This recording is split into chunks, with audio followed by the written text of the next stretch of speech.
Back in the fucking White House is where we're at, baby. Damn. It's long overdue. It's long overdue, baby. Long overdue. All right, let's In do it. person, without masks. Yeah, cheers. Oh, but there is a mask behind us, so you know the mask was wearing well the protected. mask. He's following the guidelines. yeah. COVID 6 feet. You're 6 feet. Yeah, we measured it out. We measured it out, right? You know? With our Fill in the blank. Yeah. with our tape measures. Yeah. All right. Everybody, ladies and gentlemen from all over the world, we're back in the fucking studio. This is long overdue. And today we have an amazing guest. But beforehand, of course, I have my co-host with me in the building. Brett, what's up, man? Fresh off a cigar, baby. Fresh off a cigar. Fresh Sorry, off I we spit saw out my that. We gum. saw So that. unprofessional. But anyways, Oh, yeah.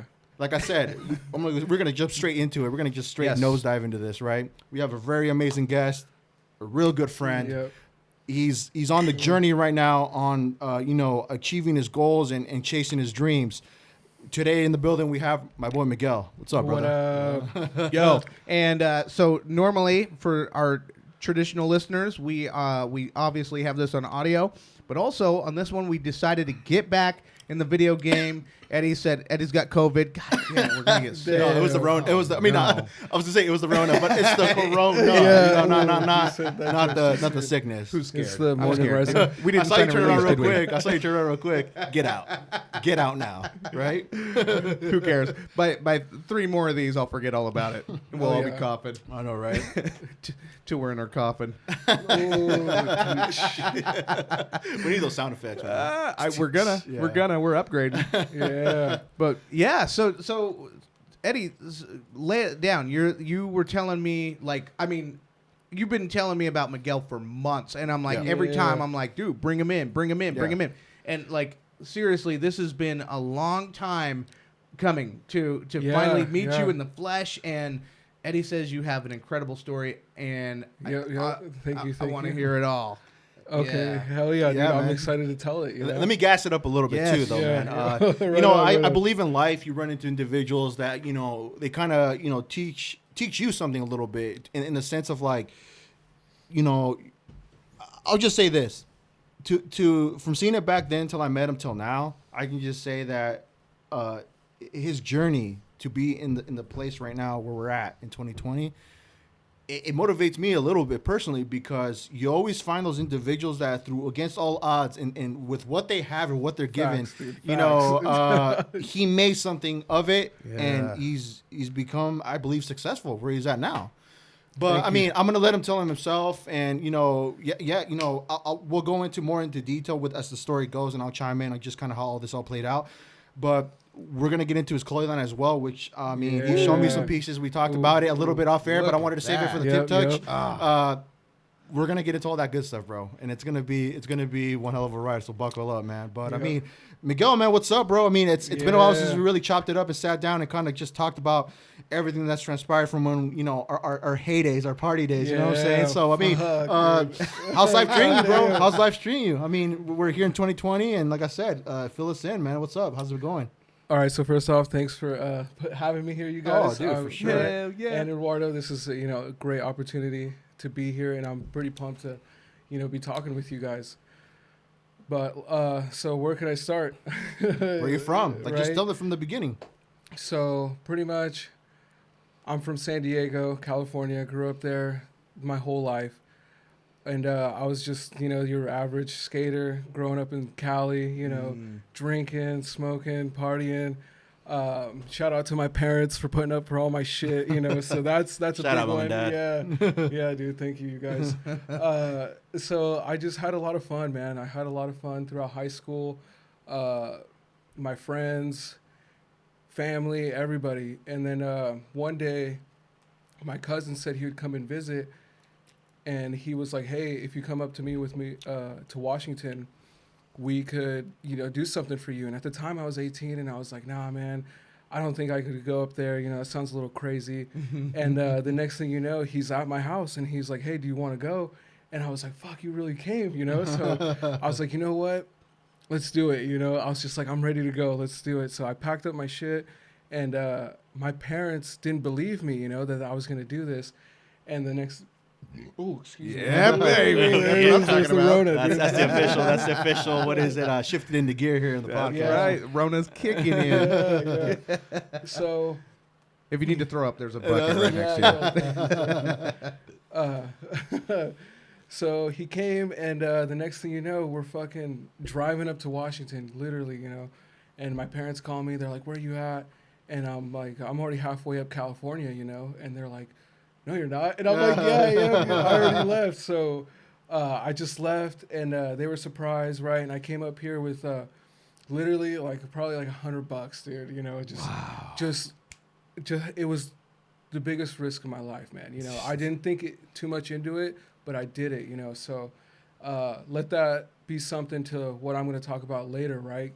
Risk in life. So I made the move up here, and my cousin introduced me to all his friends, his posse, you know, got me in with all these friends, his cliques, and then the next thing you know, we're partying, right? So, right? So instead Usually of how it goes. Yeah, so instead of cheers, guys. This is where it gets interesting. Right? Yeah, so this is where the roller coaster is just going to the top of the hill right here, baby. Right. So I'm in Washington now. I'm living in Everett. I'm living with like in a 3-bedroom apartment with like 5 guys, man. It's just like, you know, packed, bro. And I'm just like, I'm not used to this, but whatever, right? So we get into the party scene in Everett because I'm just like, at the time, a heavy drinker, man. I was drinking heavy. I was like, you know, right now I'm like 19, right? Because that's when I came up here, June. And I just got into drinking real heavy, man. Just not getting anything together like we talked about. And so eventually I came across Eduardo, man, Yeah, right? man. We met this guy at a party, dude. We met at a party, bro. And I'm like just full fucking balls deep in like alcohol and anything that was there, right? So I was just always up for it. Like who can drink the most and who can smoke the most, everything, dude. It was just a wild time, and I got to meet a lot of great people. Another thing that happened was, so by then, so let me retrace my steps. So after partying a lot, you know, it goes on to like a 2-3 month period, bro, where I'm just like in this like mindset where I'm just going balls to the wall, not getting anything done. And a certain like event happened where I had to literally flight or fight. So I was not working at all during that time, right? And I was getting really like a lot of help from my cousin, and I appreciate him for what he did for me every single day. No lie, he's a good guy. You know, he's Willie, out there right? doing, Willie? Yep. Yeah, shout out Willie, man. Yeah, I dude. met him a couple times. He's out there doing his thing. And the next thing you know, he's like, I got to go move back with my mom. And I'm like, all right, that's cool. And the next thing for me was to find a job because, you know, he was helping me out a lot financially. Ooh. That's a good one. That's when you know the vibes are good right there. Yeah. So I'm like, dude, at the time, I got like fucking no money, right? I'm fucking just like scrubbing all the time. And that's where it clicked into me after that moment that night, dude. Because for a while, I would stay up at night just stressing the fuck out, dude. I was just like young, and I just didn't know how to control my emotions, and I was just stressing myself out. But I just had this like whim where I was like, bro, I gotta fucking make it happen. You know, I came up here. I told my parents I'd make something of myself. Told my friends, you know, I just cannot fail. And that's what I told myself. So that's when I just started applying, dude, to everything. McDonald's, fucking Ross, Marshalls, like you name it, whatever it could, you know. I just didn't know. I just applied. And then a starting point somewhere. Yeah. And then I got into like a staffing agency, and I was like, this is my big break, you know. So I got a job with them at Campbell's Crock-Pot. There you go, dude. I used to live right across the street from them. Yeah, there you go, in Everett, right? Yeah. Slinging them soups, baby. Yeah, so I was working I smell it there every morning. And that's actually when I met Eduardo through Fred, my roommate, because this is crazy, right? And this is how you know fucking life just brings the people in your life that you need, or I guess, right? So I get a job at Campbell's, bro, and I'm just like working there on a second shift schedule, first like real job in Everett. After like being here for 4 months, not getting anything going, and I get this job, and I'm currently no vehicles still, you know, not because I didn't get anything together. So I would skate to work, bro, and I would like, Wow. yeah, dude, it was, I learned How'd a you lot. do that in the rain? Right. That's what I was about to say, dude. At Washington, I learned the hard way that it rains here a lot, man, Yeah. a lot, and it snows. So I made it to work on all those days, dude. Just skating, walking, whatever it could, because I just would always tell myself, I'm gonna make it, I'm just can't quit. I made it out here. I'm not gonna go back as a failure. So I would skate to work, walk to work, get rides whenever I could, and then it came to a point where I had to leave the guys that I was living with, and because those guys were doing some crazy shit, So I don't want to get too involved, right? But they were like on some other levels, and I just wasn't a part of it, and I just took this as a sign to leave. So I ended up moving in with a roommate that worked at Campbell's with me, and he let me crash on his couch. So I was like, I'll do it, for however long to get my shit together. And that was fun, dude. That's when I really, really just like, again, now that I'm making money, I was like living on this guy's couch, surfing, bro. And I was like, I'm gonna live it up, So I'm 20, the 20 by now, and I'm like, I'm ready to fucking party, So me and this guy, Fred, he's another guy sleeping on the couch, end up just partying together all the time, dude. Just like getting into crazy shit, dude. Drinking tons of alcohol because I couldn't buy it, but I was like, I got the money and I just don't care. So we buy like bottles and drink and go to parties. And some of the craziest times I've had is with this guy, dude. Yeah. One party was Eddie Money. Yeah. Fuck, It was under the freeway on the trestle, going from Lake Stevens to Everett. Yeah. It was like a fucking like random ass place. A place where you're like, this is where the party's at? Yeah. This is where I met this guy, right? Yeah, so dude. just to chime in and just kind of tell it from my perspective, my cousin Freddie is the guy that introduced me to you. Yeah, that's his So- name. Yup, I forgot him, my bad. Shit. Anyways, Yeah, of so he's like, yeah, man, I met this dude. He's cool as fuck. His name is Miguel. What is it? He just came here from Cali, brand new guy. I'm like, oh, okay, cool. So, we dapped it up. I'm like, oh, what's up, man? I'm Ed, kicking it with my cousin, right? He's like, yeah. He's like, I'm from Cali. SD just moved here.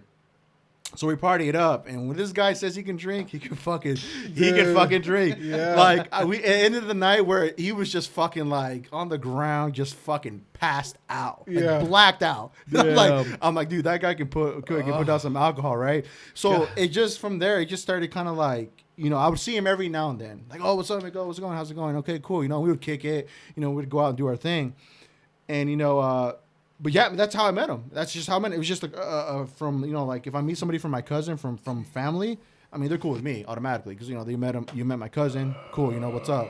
Dang. Yeah, let it sir. out, dude, let it out. It's But the yeah, Rona. that's how I Wow. met this guy. But yeah, that party down by the freeway, that was a crazy one because it was just kind of like a Project X type shit. Yeah, And then we all had a dip because the cop showed up and we fucking fled the Someone scene. fucking rode a horse. Yeah, someone rode the horse on a Yeah, dude, someone fucking. That was so there was random. horses there because we're like, we got there like, what the fuck are those horses? God. Yeah, so dude. somebody got in there, they fucking rode off. Don't know where. Oh So, my yeah. God! It was- That is gold. Yeah. Dude, we need footage of this. Back in that time, I think MySpace was hot. No, was it MySpace or Facebook?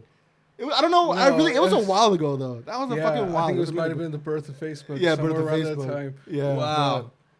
I remember that shit, dude. Cheers to that. Good times, man. I was like, is that I something think right in front? riding a horse that literally beats any partying story that I have. Yeah, he just broke out. All I heard was like, And I'm from Montana. Yeah. I'm from Oh, Montana. And no one ever rode their horse to any of our parties. What? Yeah, that was crazy. Wow. Yeah, so that's how we met, right? And Freddie, his cousin, cool guy too.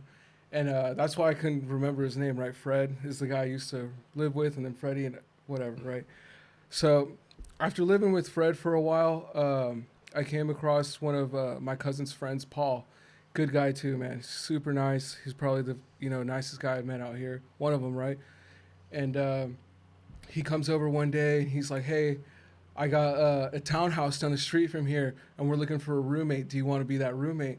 And I was like, "Yeah, you know what? I've been on this couch for, I want to say like 4 months, dude. So that's long enough, right?" Yeah, right. Yeah, dude. Fuck, those were some crazy times. So I was like, it only gets crazier, right? And these are just like my whole Washington experience. So I'm like, yeah, I'll take it. Let's go. opportunity comes, let's go. Let's just ride with it. So I go with Paul. We go to this apartment leasing office. I just sign my name, boom, boom, boom. We get it working. And he's like, all right, I'll let you know when we can move in. And then like the next day, he's like, hey, we're moving in. And I'm like, oh, fuck, it happened that quick, you know, because I wasn't really aware of how the whole moving in process worked, right? Because I'm just still couch surfing and all that at the time. And so... You had never heard of a thing called a background check. Yeah. Let's just say that. You ever heard of a thing called a down deposit? Yeah, nothing, dude, nothing. Right? Because they asked me for money too, and I just gave it to them. So. Okay.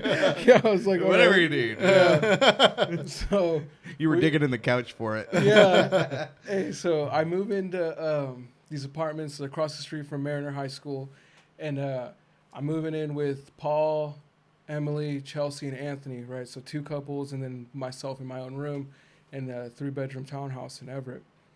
And that's where shit got even crazier. But luckily for me, I ended up meeting my wife, and she ended up moving in with me for the last 3 months there. Oh, wow. So I'm in this apartment, right? I'm still working. By then, I get a car. So I'm driving around. And the thing is like, I wasn't really aware of insurance as well. You know, I was just like, I'm going to ride. YOLO. These youngins. Yeah, dude, balls to the wall. You know, I can drive. That's all I need. You know, that's what I'm telling myself. So I'm driving, and I get pulled over a few times, man. I'm not going to lie, dude. I don't know why I didn't get arrested, but I racked up a fucking good amount of tickets, dude. I'm not going to lie, dude. And since we're talking about tickets, I'll give you guys a crazy story that, you know, my wife can vouch for me. This is my only DUI. Ooh. Like, yeah, straight up. This is my only DUI experience, bro. So we party, and we're driving home, and this is when I'm driving stick, and my wife at the time didn't know how to drive. And literally take our exit. We're going up to the main road to get home, and I get pulled over, man, like literally 3 blocks away from home. So I'm just like, fuck. Look at my wife, and I'm like, I'm gonna tell you right now, girlfriend at the time, I'm drunk, you know, like this is it, you know, this is it, I'm fucked, right? And she's like, what are you gonna do? And I was like, I'm gonna do whatever they ask. So the cop pulls up, and the cop's looking at me, and this is, you know, something I forgot to mention. I pissed myself that night. Yeah, dude, I was that drunk, dude. Oh, yeah. man. So I'm driving in my underwear. Oh. Yeah, dude. So I'm driving in my underwear. And my wife's like, you're so fucked, you know? And this cop's like, what are you doing, you know? Oh, and my I'm just like God. this. And I'm like, it's not what you think, man. I peed myself, and I felt like, you know, driving with my pants off would be better. And he's like, step out of the vehicle right away. Yeah. And I'm just like, fuck. Yeah. And so I step out of the vehicle, you know, I'm just like, hey, man, this is kind of embarrassing. Could I put my pants on? And he's like, yeah, go ahead. So I put my pants on. And I'm also shoeless, by the way. So I'm just standing there, and he's like, so you were swerving back there. That's why I pulled you over. And I'm like, fuck. And he's like, do you have license, registrations, and insurance? And I'm like, all I got is my license, man. No registration and no insurance. And he's like, oh, he just shakes his head, you know. But during all that, I look at this cop, and I'm like, yo, are you Macklemore, dude? I swear to God.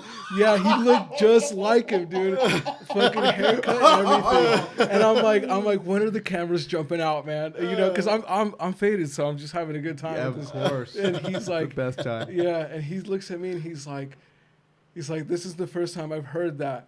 And he's like, I appreciate the compliment, but it's time to get serious. And I'm like, oh, fuck. And he's like, yeah. And he's got my license in his hand.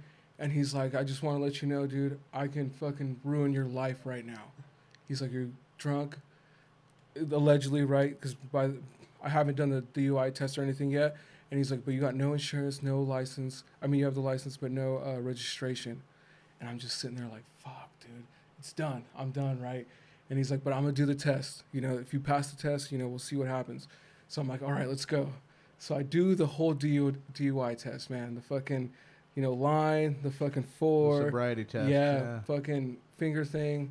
And then he's like, all right, so you're doing good, but here's the final one, the breathalyzer. And I'm like, this is it, you know. It's kind of like shooting a free throw and a game-winning fucking game. Yeah, do the Hail Mary, right? Yeah. No, it's like getting pulled over for a DUI. It's seeing how drunk you are. Yeah. That's what it's like. So, I've never been in a situation, so I wouldn't know. So, dude, you don't want to be there. You do not want to be there. So he pulls out the breathalyzer. Wait, who's driving after this? I'll get to it. So, No, after this podcast. oh shit, Eduardo, don't worry. right. We'll be good. Yeah. As I'm holding your beer in my hand. Yeah. Oh yeah. I'm good now, right? Big guy.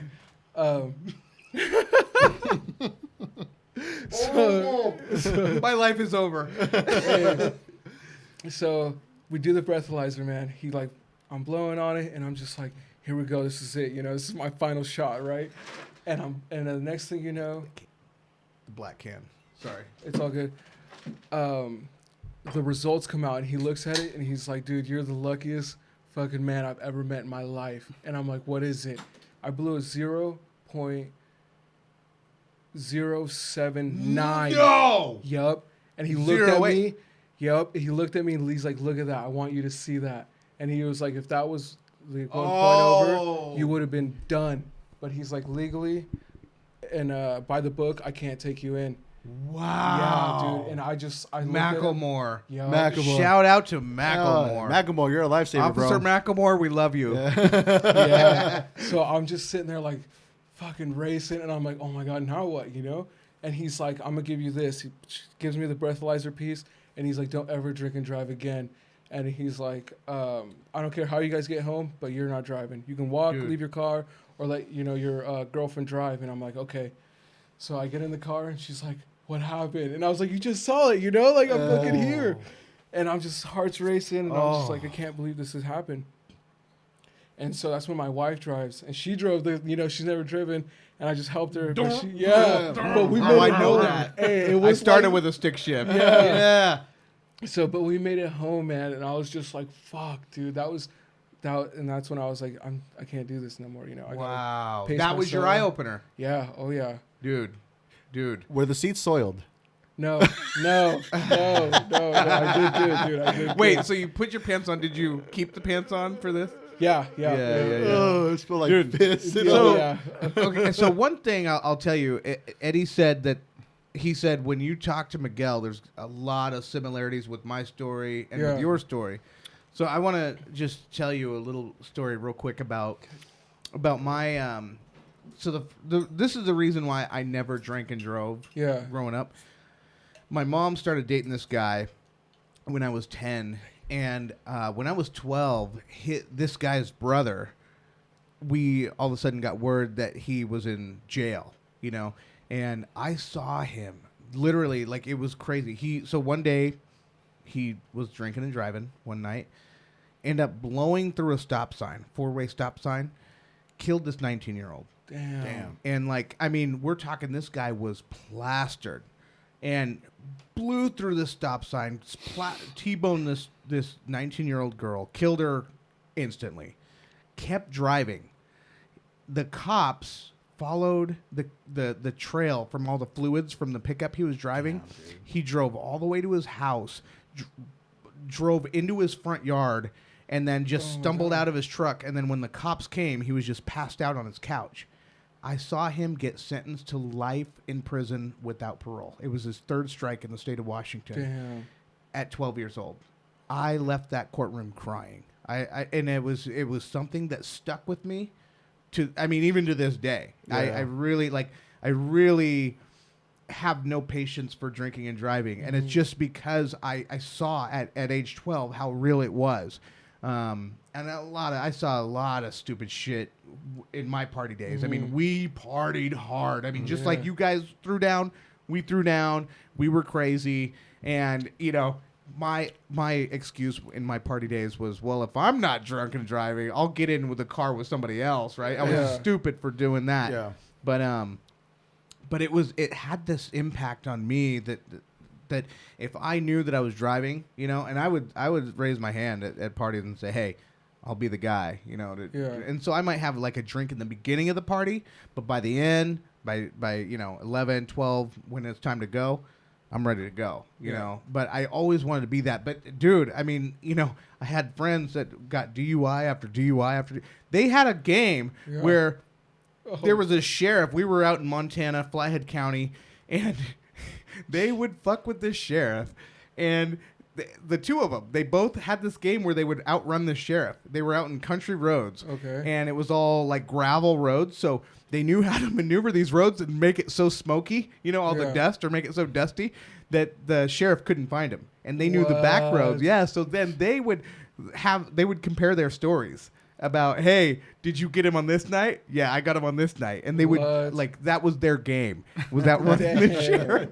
And there was one time where he tried to outrun the sheriff, and he threw his car in the ditch, because the roads, there's, like, little, like ditches on the sides. Yeah. He couldn't make the corner, and he slid in. So then when he slid in, he ran. What?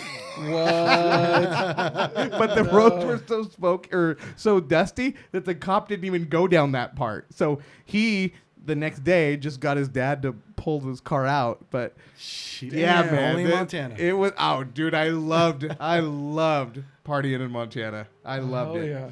And then, you know, I don't know. Another one of these times we have to tell the bar story, the bar fight. That was one of my bucket list items, was getting in a bar fight. What? And I got to get in one in Montana. Yeah. Right? Cheers to that. Yes. Yeah. But yeah, man, that it's when alcohol back in the days, party days, I'm telling you, this guy could drink. Dude, it was crazy. But, okay, Good so times, you said that it was an eye-opener. So what did you do with that moment? So after that, you know, I couldn't do that no more, right? And to add on to that, while I was living in Everett, I actually drank so much that I broke my leg, man. So that was when I definitely hit a point where I had to teach myself moderation, right? Oh. And that was really an eye opener, because fuck, man, it sucked. How do you break your leg? So this was. You gotta get another party, and this is actually where I love him. Yeah, so this is where, like, the whole kind of like a story that, like, we'll always share with my wife, dude, because this is, I'm not blaming her, but, you know, she was part of it. So we're at this party, right? And before I really started talking to my wife at the time, I was always shy and nervous, you know, and I would just always say to other people that I liked her, but I was always shy to make the move, right? Yeah. And at this party, she was there with her friend, and I was there with, you know, my boys, and we were drinking. And the next thing you know, she was like, body shots. Who wants to do body shots, you know? And I'm thinking to myself, hell yeah, I want to do body shots, you know? Let's go. So I'm taking, like, shots off of her tits, right? You know, sorry, babe. But, I'm taking shots, and the next thing you know, I'm like, I want to say 4 or 5 shots in, dude. And I'm drinking on the side, and I'm just like, I'm done. You know, this is where I gotta, you know, keep it together, because I feel fucked up. And I remember she pulled me to go take another one, and I remember telling her no. And I'm like, I'm done, you know, like, stop doing this to me. But no, I kept on going, you know. I don't know what it was, but, you know, I kept doing them. Oh, we know what it was. Yeah, so the next thing, I'm fucking peeing, right? And I'm peeing with one of the birthday boys, because that's what it was. And I go to pick him up after I'm done taking a piss. And I'm like, hey, bro, it's your birthday. Happy birthday. And he starts squirming and shit. And he's like, no. And I'm like, what are you doing, dude? And then I drop him on my fucking leg, dude. Yeah. And I'm just like, boom. Fucking my leg takes this full impact. I rolled my ankle, and then I, like, fractured my shin bone. And that's when it just, like, it sucked, man. And you know what's funny? Fuck, man, I got tons of stories, right? So, like, hey, so, because this is going to add into another story. I got a good one after this. Just out of my extent, from my perspective. Oh, I love it. So I fucking break my leg, right? And everyone's still going. And I'm just like, someone's got to take me to the ER. You know, I don't give a fuck who it is. And everybody's like, we're all drunk. We can't. And I'm like, fuck, well, I don't want to, like, you know, risk your guys' life for me. So I'll just ride it out. Oh, my God. Yep. So they feed me alcohol, man. So I'm just drinking, sitting there, and I'm just like, please get me home, right? So by now it's like 2 in the morning, man, 3. And what time did it initially happen? I think at midnight. Oh, yeah. Damn. Bro, it gets crazier. So we go back to my pad in Everett, down the street from where the party was actually going on. and then there's an after party there. So everyone keeps going there, everyone's drinking and shit. And I go up to my cousin. I'm like, hey, bro, like dude, this is the one favor I need you to do. Take me to the ER. And he's like, I can't, man. I'm drunk. And I'm like, oh fuck. I was like, sleep so you can, just sober up and take me. And he's like, all right. So we get in my room. I'm like sleeping on the floor for some reason because I just couldn't get on the bed because of the pain. And my cousin, Because of my broken leg. yeah, and I was drunk, dude. So like anything I did, God. I'd always just want to put pressure on that foot, right? Because I'm faded.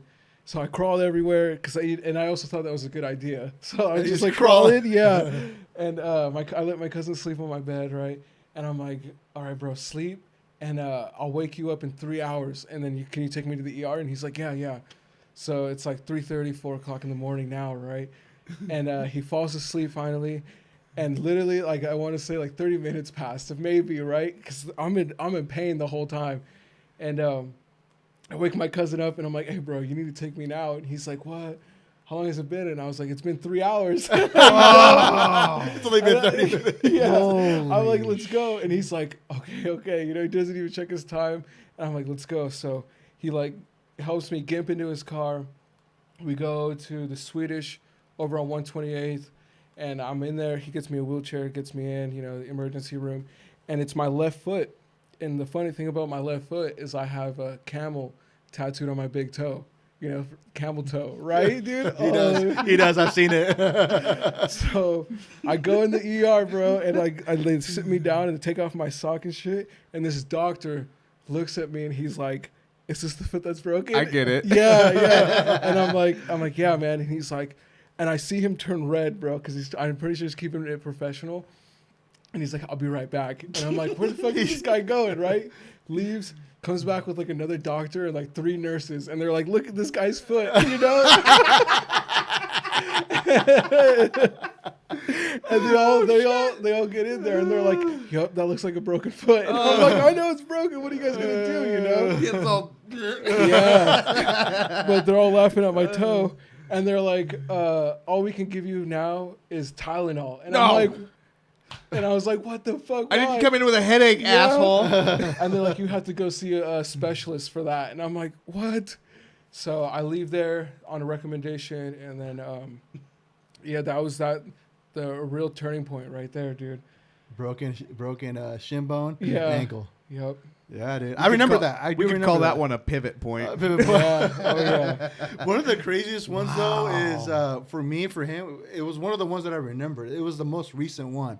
And I think it was the last time I ever partied with him because I remember you were with your girlfriend at the time. Yeah. And I want to say this was it was a birthday of mine.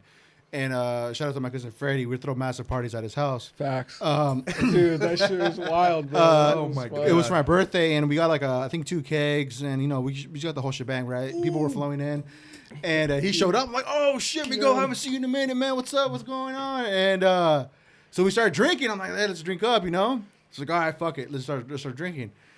And I remember we were drinking wine. I think I started drinking some wine, but I was mixing it with what is it, like tequila and shit. Oh, it was just no, I swear, dude, I blacked out that night. So, anyways, but I remember vaguely. Oh. I gave him a shot. It was like it was a shot of tequila or something, right? But tell me if this is true. I remember it. He drank it, and then it came back up. Yeah. So he puked in this the fishbowl. It was yeah, dude. Yeah. Was there fish in it? No. No. I don't think it was a full alcohol, but it was I think it was like a mixed drink picture of mixed drink. Yeah. So check this out. He pukes on that and he puts it on the table. Somebody comes and pours it in the thing, and they start drinking from it, dog. Yeah, dude. Not good. Not good. He's like, I want to do that. And the guy didn't pay attention. He's like, oh yeah, man. He just starts, pours it in his cup, and he starts drinking it, bro. That was the last time I started. Me and him were both. I was laughing the hardest, but he was more worried about the guy. Like, don't drink it.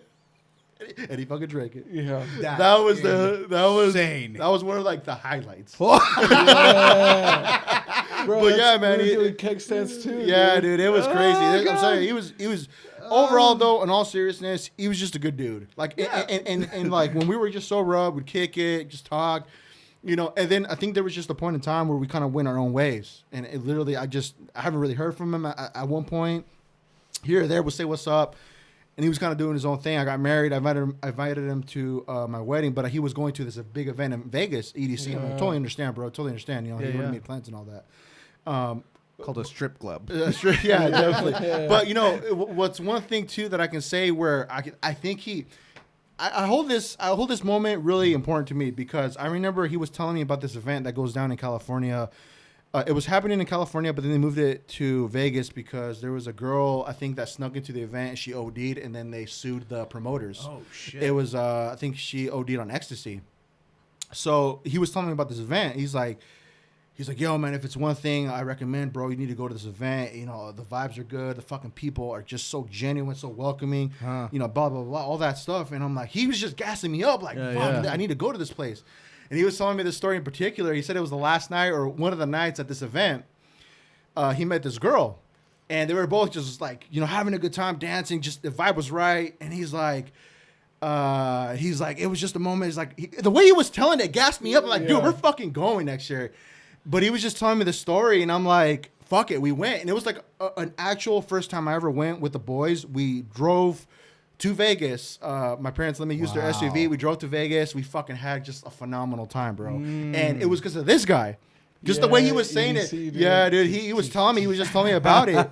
And it was. I think that's where it kind of started to where, like, I would see him every now and then at these events, you know, and we would just run into each other, and I'd be like, "Oh shit, Miguel, what's up, bro? You're here too, dude." And it was just a good time. It was a good time, and like I said, it just the story just went from there, and here we are now, you know. Wow. Like we're both married. You know, life happened, dude. Yeah, life happened, literally. But we enjoyed our youth, you know. And it's like, yes, you know, to see him from the beginning. I mean, you already heard the beginning of the story where, you know, $100 in his pocket. It's a make it or break it deal. Am I gonna go back as a failure or am I gonna make it? And I think if I remember correctly, if you want to reiterate on this. You were telling me you were moving from Cali because you said a bunch of your friends were kind of getting into some shit you just didn't really want to, like, you wanted to do something better for yourself, right? Well, it kind of like something like that. I don't know if I remember correctly, but we had this conversation, I remember a while back ago. No, it was just that I was really not doing much, dude. Okay. I was just like always drinking, smoking, you know. I really just had no ambition, I guess you can say, no morale within myself to do anything other than that, you know. That was your thing. Yeah. So I liked it. That's why I like held on to it, that's right? What I had for the longest time. Yeah, dude. Tell me about that. Tell you about that? Yeah. I mean, well, that's what. Okay, so for me, until my first daughter was born, I was just, well, I mean, she's 12 now, so. Still congrats, though. Yeah, thanks. Right. But, I mean, she changed everything. But before then, I mean, literally, I was reckless. And I had, you know, it's like I hear you two talk, and it reminds me of me and my boy Justin. Justin was my best friend growing up. And, like, you know, when we both moved to Montana, we were both outsiders. And the one thing that's weird about Montana is if you are an outsider, the people that grew up in Montana tend to stick to each other, and it becomes very cliquish. And so leaving any newcomer that comes in to just all that's left is you're hoping for another newcomer. And that's exactly what. So Justin, he was from Minnesota, and I was from Idaho, and we just hit it off. And so he introduced me to, like, me. I was just like, I was this squeaky clean. Like, even though I'd been abused and in foster care and living like this rough life, I still was squeaky clean.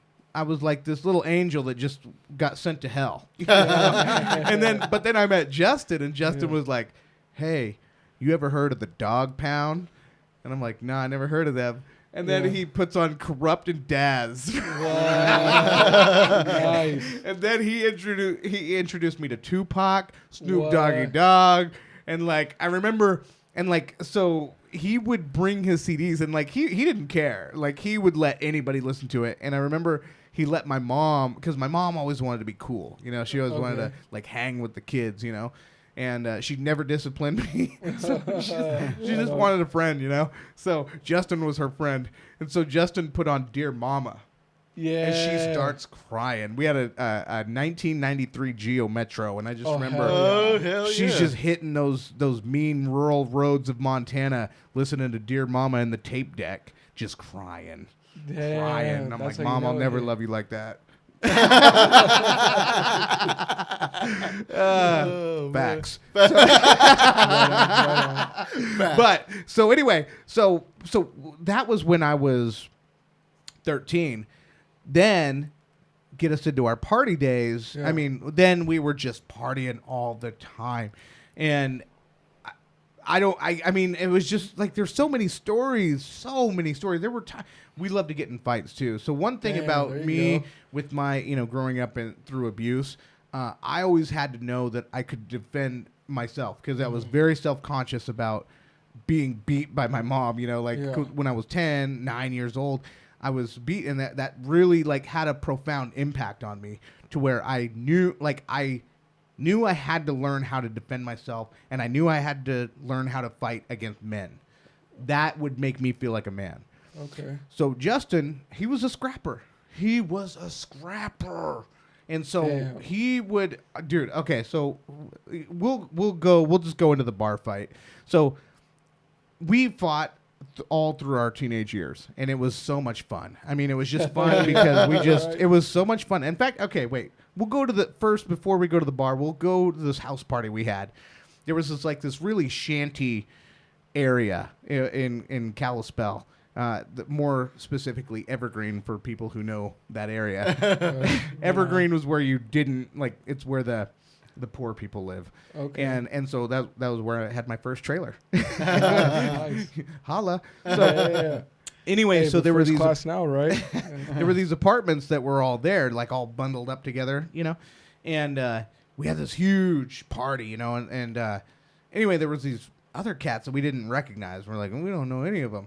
And whatever, so we're all just getting loaded, just drinking. And the drink we were drinking back then was that red cinnamon drink with the sugar crystals at the bottom. I don't know what the name of that is, but it's like a cinnamon drink. Goldschlager? No, it's doesn't matter. But it's like almost like out here I hear everybody talking about Fireball. Yeah. On that level. It was a Okay, cinnamon okay. drink, and it was just high in sugar, and just sugar at the bottom of the thing. We're all just drinking those. Well, anyway, so then me, Justin, and about 3 of our other friends, we see this little Geo Metro, not my mom's, sitting out there at the party, and we're like, hey, dude, you know what'd be funny if we moved this Geo and moved it like 3 spots over. So we're like, yeah, let's lift this car. We could do it. What? Yeah. So we all take position, and we're all lifting, right? Well, those of us on the back, we end up accidentally ripping the bumper off. Damn. The bumper ripped off. And so we're like, oh my God, what do we do? And Justin's like, just throw it in the dumpster. I'm like, all right, that's cool. So we just threw it in the dumpster, went back in the party, no big deal. So the cats that we didn't know, they're like, okay, we're leaving, whatever. And then they left, and we look at that. We're like, they're the ones that own the Geo. Damn. Yeah, and so we're like, okay, well, they left. So we're like, oh, we're clear. And then, but all of a sudden, about 10 minutes later, the Geo shows up, right? And there's pound, pound, pound, pound. It's the group. It's 3 of them. Yeah. So they come into the house, and there's like 10 of us. And so they're like, getting, who the fuck ripped off our bumper, da-da-da-da, like they're going to flex on us. And so we surround them. We're like, let's go. Oh, Let's go. yeah. It's going down. So I think a couple of blows were thrown, and then they instantly realized they were outnumbered, couldn't do it.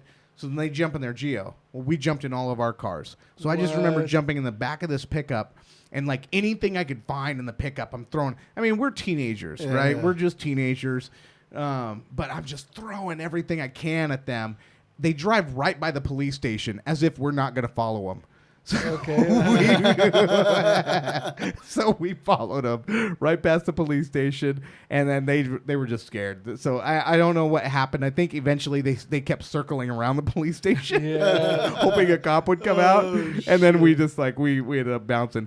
Anyway, so that was one of my crazy stories with Justin. But then the next one, the last one. This is in 2010. This is right before I got hired out at a company out here. Okay.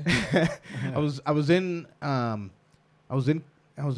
dealing with my final like divorce stuff, Okay. divorce paperwork, and I was just very aimless back then. I was just like, when I went through this divorce, it was a crazy time. I mean, it was unexpected. I didn't expect us to have to go through this divorce, and all of a sudden it's just crazy.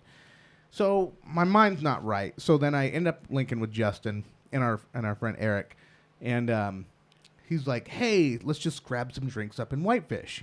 Let's go out to the bar out there, a bar called Casey's." And Casey's is just like there's this bar. It's like this bar. Okay, during the daytime, it's a bar. There's a jukebox in there. There's a pool table. Okay. Right, normal Montana bar, right? But at night and on the weekends, they take this piece of plywood and they put it on top of the pool table, and they put a bar up on there. So What? girls can There get we up there go. and dance on the Right. thing, but they have to keep their clothes on, they can't get naked or anything like that. So we're out there and we're drinking. And I'm with my boys, it's been so long since I seen Justin, because like you guys had sort of a time where you didn't see each other for a long time. It was me and Justin too. We hadn't seen each other for years. And then all of a sudden I'm coming into town and he's like, let's link up. We did. So we're drink up. And then, anyway, so Eric and Justin went to go get drinks at the bar. And I'm sitting there, and I'm just sitting at the DJ booth because Eric knew the DJ. So that's where we were just hanging out at the DJ booth. So I'm just looking at Justin and Eric or whatever at the bar. But apparently there must have been like a girl between us, because I can see these three guys over in the corner looking at me and laughing. Like sort of, I can tell they're talking shit. Oh, okay. Oh shit. And I'm way too faded to just let it go. Okay. So I'm like, all right. So I walk over. I'm like, hey, boys, what's, I said, I see you talking all kinds of shit over here. What's going on?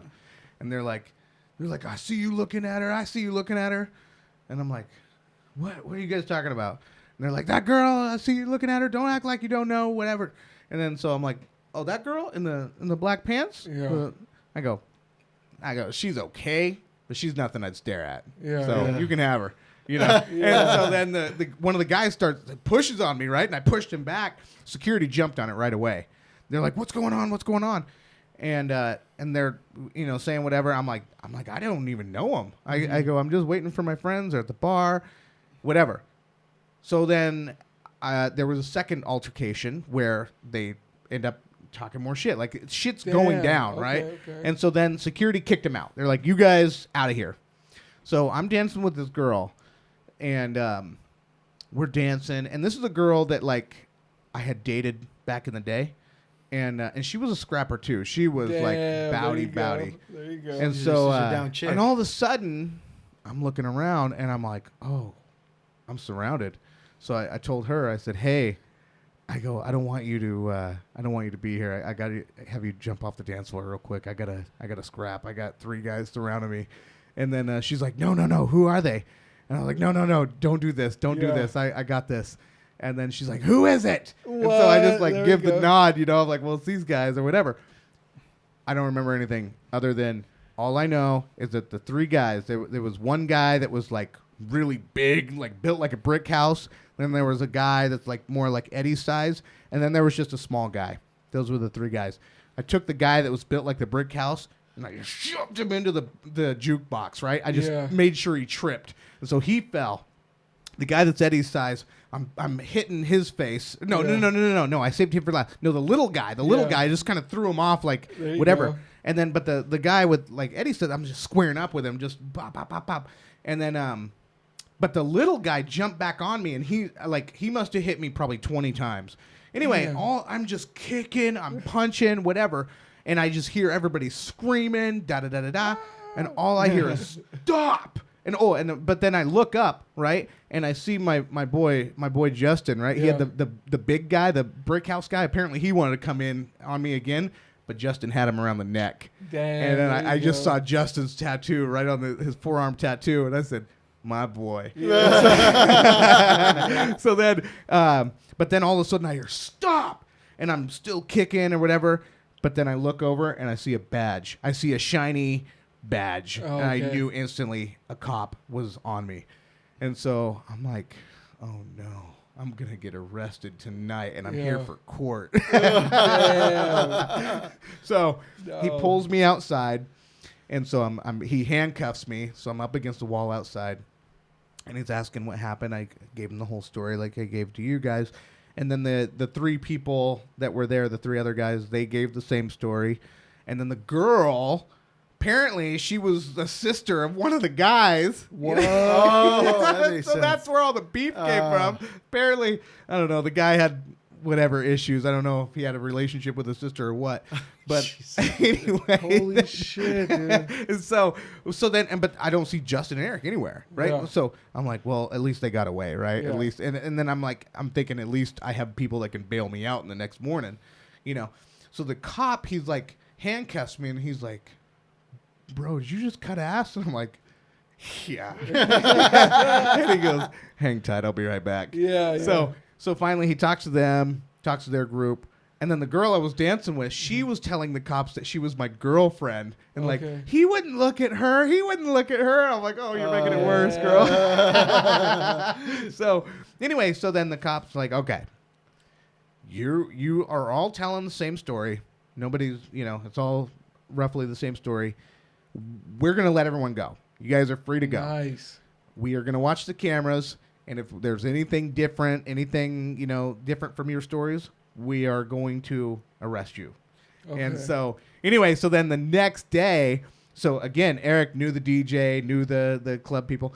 They told us, hey, all three of you are 86th from this bar for 6 months. Oh, and I'm like, I'm going back to Washington. I don't even care.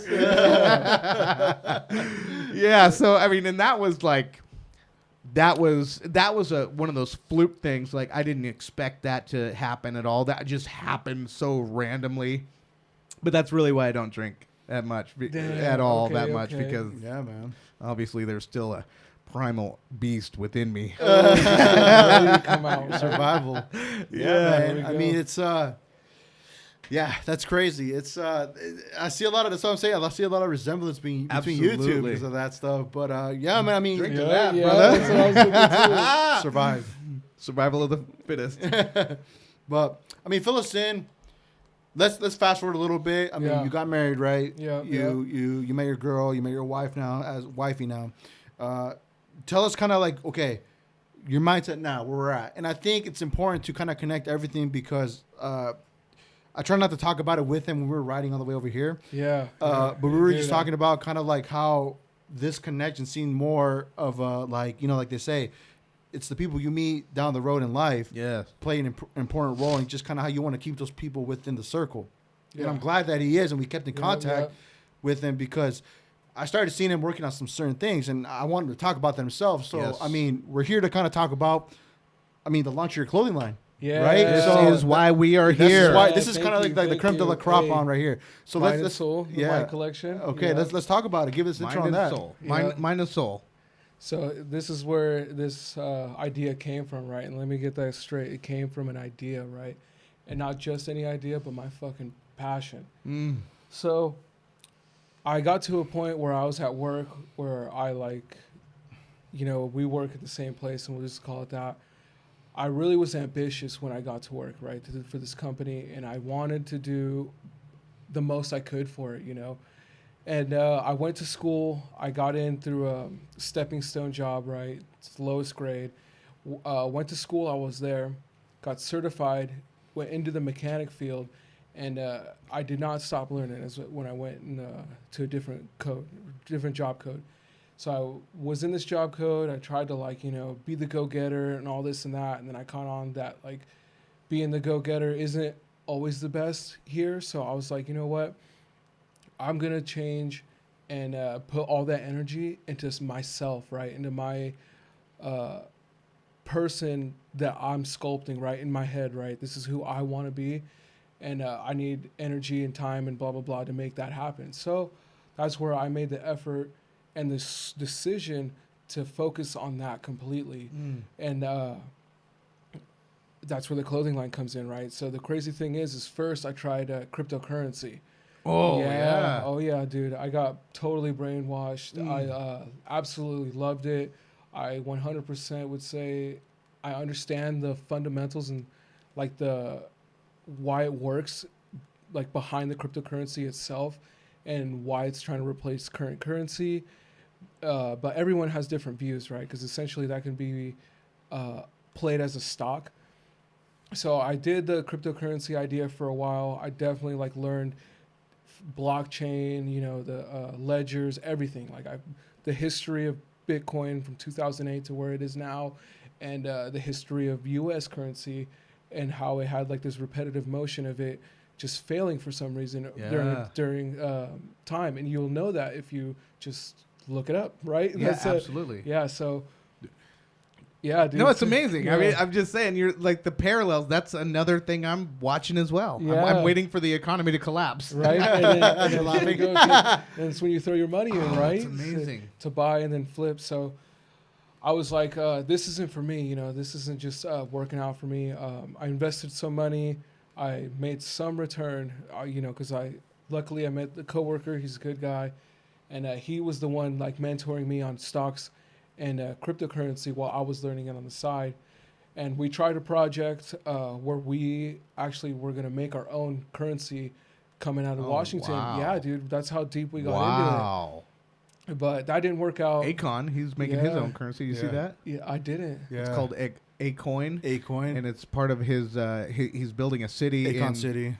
In where? Senegal, right? Or no? It was in Africa, though. Overall, It's in right? Africa somewhere. By 2000 something, they're supposed to have like everything up and running. It's crazy because you got a loan from China. And they're not using any currency other than his own cryptocurrency. And see, that's where it becomes very powerful, right? Because you're no longer relying on other sources to back that currency up, rather than the city itself, right? Because that's what essentially people are worried about is what's backing cryptocurrency up, right? And that's literally whatever you want it to be, if that makes sense, you know? Yeah. Because who dominated the cryptocurrency like market was the dark web, you know? They hopped on that quick because the power behind that currency is that it makes you anonymous, and therefore it makes you can buy anything, right? Yeah. Nobody would know who you are. So it's like using cash, right? Like in a way, but in a way that can't require that your signature, right? Like your information, because you get lost in this ledger of numbers and letters. So you can be anybody, anywhere. I used to believe that it was completely anonymous until a couple weeks ago, maybe it was 3 weeks ago. There were 2 kids in Florida that scammed a whole bunch of people out of millions of dollars in crypto. Yeah. And the investigators were able to track it right to them. Damn. So I don't know what they did, but it's not as anonymous. Like that right there said it's not as anonymous as they are making it out to be. And that's where it starts. Yeah, so that's where it starts. So once it begins, you know, they know how to do it. So they'll probably do it again. I did not know that. That's crazy. But that was one of the main powers behind the blockchain method. Yeah. So after dabbling in that, I decided to, you know, just step away. I invested enough, and I'm just going to just let that do whatever it does.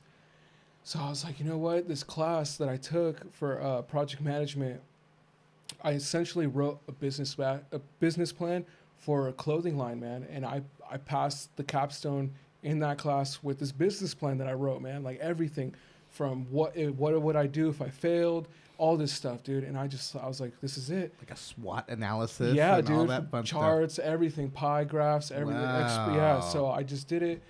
And the next thing you know, I was like, you know what? I have this business plan. Why not put it to use? You know, I've always talked about it. I've mentioned it before when I first came to Washington. I've tried to do it back in California just out of like a crazy whim. And this is something I'm really passionate about to create, right? That's how I can break it all down to, is I have this like urge to create, right? I just don't feel like the 8-hour job that I'm getting is satisfying that hunger, right? I'm hungry for more.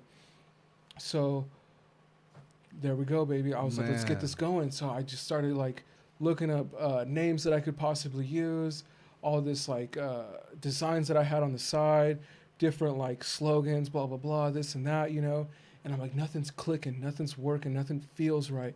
And then what's crazy is, you know, it's like, and my wife will say this, is I have like crazy dreams, and I'm like, I saw this in my dream, so I feels like I should just go on that impulse, right? So I started going on those impulses, man. I stopped fighting myself subconsciously, right? So that's the best way I can explain it.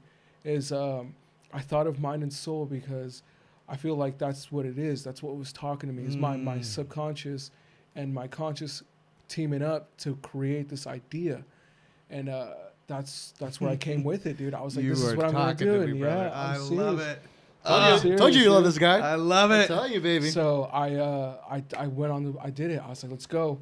So I typed up a bunch of like quick edits, you know, to just make me feel comfortable how the idea was coming, and it came out good. You know, some stuff was looking good, and I was like, well, let's take this to the domain, not the domain, the sole proprietor part, right? I'm gonna register because I'm gonna do this legitimately with no like scared of anything, right? Because that's another thing. Fuck fear. Yeah, is fear, right? Like if I make too much money, well, I owe in taxes and all that stuff. Yep. So I was like, you know what? I'm gonna register. I'm gonna be legitimate, so I don't have to backtrack anyway going forward. Yes. So I did it, dude. I went in, applied, put the name, and I got it back like this 3 days. Boom, Washington State said you're registered, sole proprietor, men's clothing, you're live. And I was like, no way. The fucking certificate came in the mail, and there it is. And I'm like, here we go, baby. That's amazing. 2018, okay, by now, right? So I'm like, let's go. Like I gotta keep this momentum going, you know. So I'm like drawing, doodling all the time on paper, and my wife gifts me this iPad, man. She really helped me take that next stepping stone because I got into the digital playing field, right? I went from sketching to like copying and like editing to now just with the iPad. And so this is a crazy thing that I decided to do because, you know, this is where I wanted to take my brand. Is I decided to make Mind and Soul two different factions that come together to make a clothing brand, right? Yeah. So that's why I started the Mind collection and then the Soul collection. Wow. Right? Because I was like, why would I limit myself to what everyone else is doing when I can just do what I want, right? Or what's coming to me. Exactly. So that's why. Yeah, that's how leaders are born. They People right, like right? leaders of a trend, you know? So that's where I came up with the Mind collection first, you know. I was like, let's just focus on this one and see where I can go. So I started like messing around with different fonts, doodling, and I came up with the logo that I have now, this M that was customized because I was like, I don't want to mimic, you know, the old English M or the something normal. I was just going to go with a totally new thing, right? Because it's just, this is me. You know, this is, just get out there, Miguel. So I made up with the M. I drew it up, went through tons of sketches, and then I finally was satisfied with the one that I'm wearing now. You know, let me take the hat off. yeah, dude, because I love this, bro. So I can really talk. You know, this is my passion. So I went with this M, and I was telling Eduardo that I've actually gone through multiple embroiderers and people to really get this down to the like almost like the quality like MLB, NFL type look, right? Because that shit pops. So that's what I was going for. Yes. So after going through multiple, I love the corduroy. You probably dude. if you're looking on YouTube, dude. you probably can't see it, but we should show it. Oh, we're gonna show definitely up. take some pictures and just kind of like, you know, so for the people can see it for sure. Dude, I love this hat, man. I really do. But one thing I want to point out, Brett, the passion that this guy, when you hear him talking about this stuff, I respect it. Yeah. And when we would talk on the side, I could just like feel like this dude really wants to put 110% into this, right? Yeah. Thanks. So that's why I always tell you, like, we need to have him on this because I want him to tell the story from back then till it ties in now. Yeah. It's important because it's a prime example, bro. It's a prime example for anybody that is out there that they want to get it, they can do it. You know what I'm saying? Yes. Fuck Absolutely. fear. Fuck all that. Oh, yeah. If you're going to want to do something, just go for it. And it ties into what we're doing with this, with the podcast, with everybody that's, tuned in, downloaded whatever episode that we've done in the past, watched our YouTube videos. It means a lot to both of us. For sure. Because it's going to play a key role when we get to a certain point when we want to achieve our major goal is to grow this thing and be just at the top. And I think a lot of our success, though, comes from hearing all these stories. Exactly. Like, Yes. I think that's what makes this thing so unique is that, we're bringing people from all sorts of backgrounds here. I mean, there's no limit to who we can have on here. But the common thread that we see is people that faced this fear, this adversity that most people don't get past. They say, you know what? I'm not going to get past that. I'm not going to go through a different program. I'm not going to start my own business. I'm not going to do this. I'm not going to do that. What I am going to do is I'm going to do the thing that I'm doing today, and I'm going to do that until I retire. Yeah. And I'm going to hate my life all the way through. People get too comfortable, bro. And see- People get too comfortable. And then that's where, like, the whole mind aspect comes in. Is that I'm glad that you went off of that. Is that it's all in your head. Yes, sir. Yeah, dude. So it's you telling yourself that that's what you're gonna do, and then what is your body gonna do? Follow orders. Boom, dude. It really is, dude. So we're all sitting here, our brains are functioning, right? So that's how I know we're all relevant, right? We're all in this world together. So, but back to the whole, finding the perfect, hat and combo, right, with the embroidery. Shout out to ARRE Embroid House. You can find him on Instagram. We'll plug him up too. Yeah, Cool. Edgar, Cool. Edgar, dude.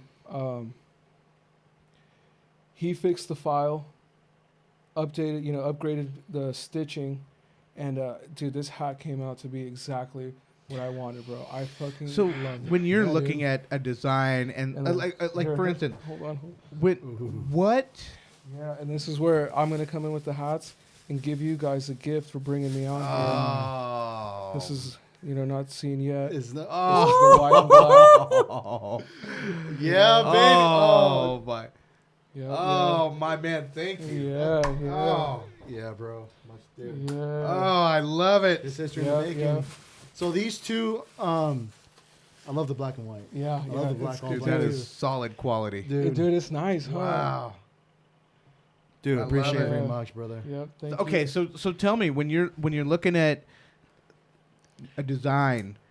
By the way, is this a Mind design? Yep. Yes. Yep. Mine Dude, this collection. is My going on right now. collection. We're gonna Yeah. sport this bitch right Oh now. man. Okay, so when you're looking at your design, like where are you? How do you make a decision on saying, hey, like I want corduroy hat. I want So with that, that's another like gut feeling Oh, dude. decision. Oh my god, yes. See, Yeah. that's what I'm saying. Right there. Clean. Right there. How do I look? Oh, dude. yeah. yeah, dude. Choose, come on. Exclusive. Oh, man, you gotta choose that. It's Yeah. exclusive I'm shit. empty. I'm empty. Oh, whoa. Okay, good. They're good. My bad, dude. people. We're not. I'm not keeping up to par So here I'll with be- Brett. Yeah. Yeah. Sorry, Hey, quick shot. I'll be honest. We gotta dude, toast you to that, guys though. are the first, dude. Right We're there. the first. Oh yeah. Before we go Wow, live, baby. thank you so much. And I'm I've got my wall behind you, Miguel. These are, either former guests or people besides Yeah. the mask with the face mask. Yeah. Safety first. Safety. But Luis is up there. Erica. Erica's up All the way there. to Malaysia. Brian Rodriguez. Sorry, gosh, I think the Rona's Sorry, kicking the Rona's in. kicking in. Might have a Rona infection. But anyway, I want to put the hat up there. But I'll be rocking it too, though. Yeah, But of course, it's definitely of course. gonna go on the It's gonna be wall. the piece of history right there, man. Oh man, thank you so much. Yeah, thank you guys. Wow. Dude. So, the essential decision, the decision behind the corduroy was that, like I said, it was just a gut feeling, bro. It felt right, So, that's one thing I stopped doing is fighting that, because it's just coming to you. So you just go with it, you know. These are really comfortable where do too, you, sorry. Where do you sell? Oh, that's Online, super right? comfortable. Yeah, it's super comfortable. Speaking of that, the website will be launched September 29th, man. Ooh, you heard it September first. 29th. Right now, Okay. September 29th, When people. it launches, let us know, and we will boost We will it boost on our it up, channel yeah, as yeah, well. sure. Yeah, man. So behind that too is I was telling Eduardo on the way here that while I was doing Mind and Soul, I kind of did like this graphic design behind it where I was really into drawing as well. I am still into drawing, you know, creating and whatnot, because I'm still going to continue that project. It's just that I was setting up like, you know, agreements with a bunch of people on Instagram to do imagery for them, like designs from monograms to like their self-image to their logo names, everything. You Like know, us, for people that want to Yeah. know who was behind the awesome graphic This design. is amazing. Yeah. Himself created that. Again, Shout outs dude, I'm to down for Mind and Soul. Yeah. He's the man putting, you know, the touches on that, and it came out really beautiful, and we love it. And yeah, what you see is behind. Yeah, is yeah. the man That is behind that. amazing. I didn't even You know that. I didn't even Yeah, connect yeah, that. dude. Yep, yep, Wow. yep, Oh, man. Yep, Man. Good, good. Yeah. It you know, Eddie and Brett sent me their hands, and I was like, I got the rest. So I was doing that and really like giving it all I got and trying to get myself out there because it was just part of the marketing and publicity, my showing my talent, and I got to the point where I was like, I'm doing a lot for a lot of people right now, but I don't have a lot of my stuff set up yet. So I need to step back and really make sure that I'm good, you know. So because that's who's going through all this shit, you know, me. So I got to make sure that I'm good, and then once I got the wealth, then you know we give it out, right? So it's the money's always cycling, right? Yep. That's how I see it. And I stepped back from doing a collaboration with Trippy Barber.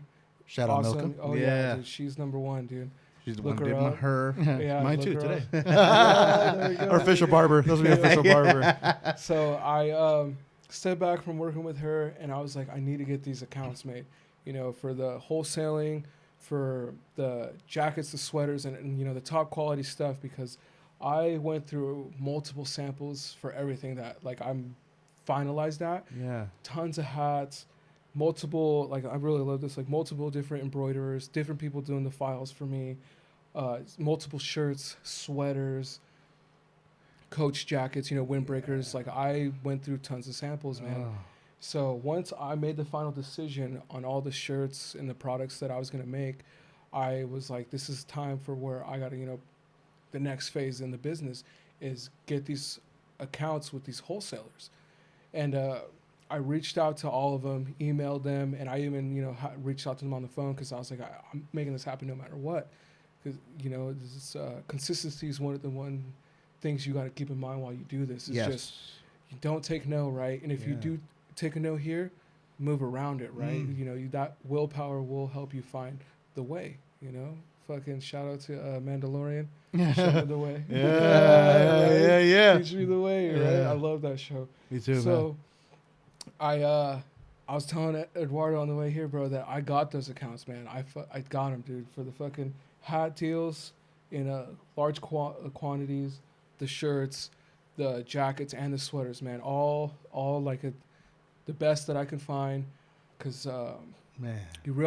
I want to make sure that this is something here to last, right? And this is one thing I always say is that I'm here for a long time, not a good time, you know, because quick I money, love that. yeah, I like that. quick money comes and it goes. I want like long term, like, you know, just this wealth, you know, I want it to be to me for You want to a make long that time. impact. I mean, if you're leaving your fingerprint behind, right? What kind of quality is behind it? It's And there's so many companies right now that are just like, I mean, you know, you can buy anything on Amazon, Yeah. right? Or Walmart, we would used to say. And before Amazon took over. Shout out to Jeff Damn. Bezos. No, Seattle. just kidding. Anyway, but I mean, it's like what we've seen in quality overall, it's really diminished. And so it's almost left this market open for good quality. Yeah. And the problem is, you know, everybody says, well, good quality comes at a high dollar. So when you're pricing your stuff, where is your price market? It's gonna be up there. You know, it's not gonna be like crazy, right? But it will be a competitive with like the Hundreds, Supreme, Diamond Supply Co. Because all those guys, okay. I did my research, and you know, watched their story and how they came up, and I just wanted to follow those footprints because it's always good to follow a leader as long as he's successful, right? Because Mhm. that's who you look up to, right? So if you're obviously going to follow somebody that's crazy and shit, then you're more likely going to be okay with it and be crazy too, right? So I looked up to those guys, right? Yeah, yeah, that's awesome. And then how about marketing? Like in a clothing line, what just comes to mind to me, Hold and on. this is why. Oh, And is go it ahead. cool if I can take a piss? Yeah, Let's absolutely. pause this. We'll be right back In here. your pants. Not in his pants though. Not in his pants. Well, we'll take a break right now for sure. And Yep. we're back. Yeah, we're What's back. up? He had to go. Bathroom What is it? break? Shake the weasel and not piss on the seat. Yeah. Gentleman here, right? But we were left off on like you were pretty much talking about the marketing and clothing line, right? Yeah. So what I wanted to hold on. Let me get rid of some weight here. Got a full 5, and he's not human. Woo! Shout out to Larry June. Ooh. So okay, so I'm thinking about clothing lines, and I'm thinking about you're brand new, right? You're Mhm. brand new. Your website's about to hit. How are you going to get your name out there? So that's a question I definitely asked myself, right? Because that's just it. You know, I'm new. I'm coming out of here. Everyone's doing this.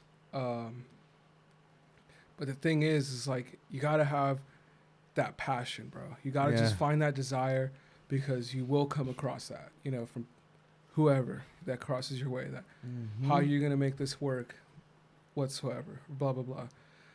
I was like, you know what? After tons of research, you know, YouTube, you know, good shout out to YouTube. Yeah. Right? Tons of YouTube and seeing how other people did their stories from let me see. One big one that I followed was Icy Rabbit, Palm Angels, who else? Well, that's all I can think about right now. But those guys, right? So I just watched how they did it. You know, they just marketed on social media. And that's where the hack Yes. was, bro, is that they turned this platform into a marketing strategy.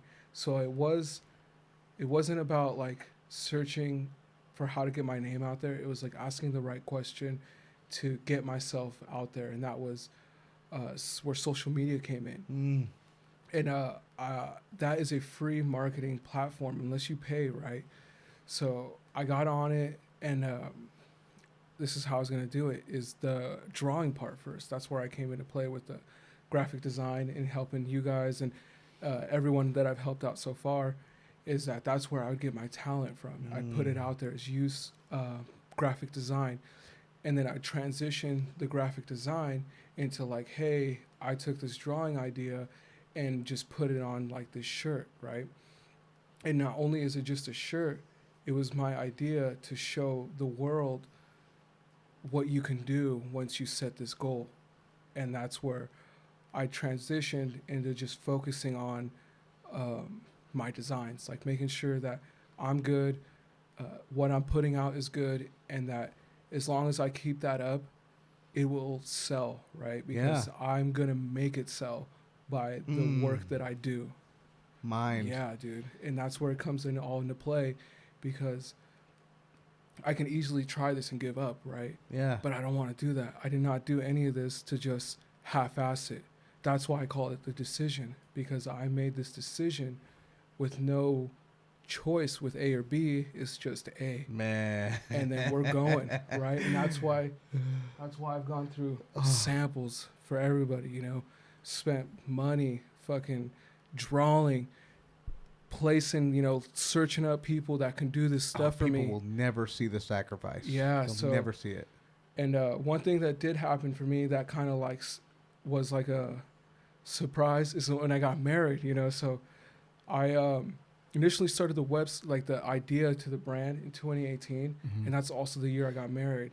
So I was trying to balance both the two out, and it just couldn't happen, you know. So I literally made, you know, the decision right there to let Mind and Soul step back and then focus on my marriage, right? And so after the marriage, that's when like I was like, I said all this stuff throughout the year. It's time to get it going. So all of 2019, that's where I just did most of my research for embroidering, designs, how to contact wholesalers, how to make these accounts, and make sure these people come through, because that's one thing that you need throughout this. And I am honestly just blown away. Yeah. And I just love where I'm at to this day, like right now. So what? You have a hat where we've got some different. How many different styles do you do? Shirts, coat, jackets. Yeah. So talk about the line. Yeah, The line. This is your time. Yeah. son. okay. So I went with the hats. This is probably where I love it, like my favorite right here. Corduroys, high quality. I'm telling you, this is really comfortable. I'm not even fucking like shitting you, but it's like comfortable. I love it. And I'm really picky too, because with Yeah. some hats, they're a little too tight. Even though when you set it to like it's a snapback, you know. Yeah. Even when you set it to its correct fitting, so they just feel uncomfortable at times. So some are okay. Some are just I don't really like them. This one so far, it feels like right. Yeah. I like that. And like I paid attention to the bill length, dude. Everything, the 7 panels, dude. I'm telling you, It feels nice on the lid too. I went heavy on the research, and That's awesome.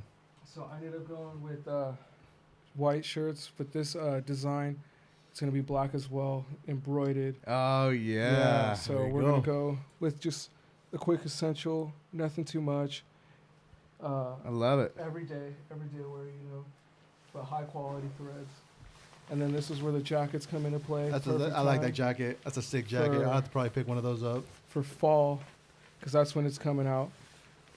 Coach jacket, good for I all love weather, right? Not that. too much. Yeah. Small emblem as well. That with your 4 or 5 on. That's Woo! That's perfect for that 206-425-360 weather. Yeah, Son. so it's not too much, right? Yeah. It's simple. When it I gets love really it. good, Yeah. Because if you're, I learned this after living in Seattle. If you're a Seattle native, you don't use an umbrella here. You just, put on a jacket. Deal with and it, just go. Yeah. right? Don't be a bitch. For everybody that's coming into the town, Dude, just the let me only know. people I've seen use umbrellas are the protesters. Yeah. Yeah. So let that be known. right? Wow. No, that's amazing. So that I love that. That's great. So I'm sorry, I don't want to cut you off, but I want to I see a lot like a black and white theme. Is there a reason for that theme? No, that's just what's available right now. No, Right? I'm right. Yeah.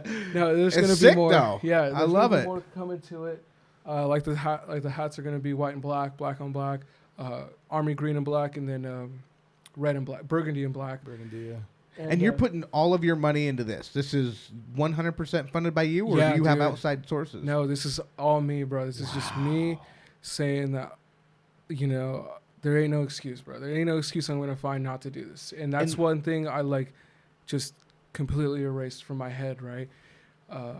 It's just let's go. If I find something that is troubling me or whatever, let's figure it out, right? And your wife is very supportive? Yeah, she is, dude. I'm That's very awesome. grateful. That's She's, important too. That's important yeah, too. dude.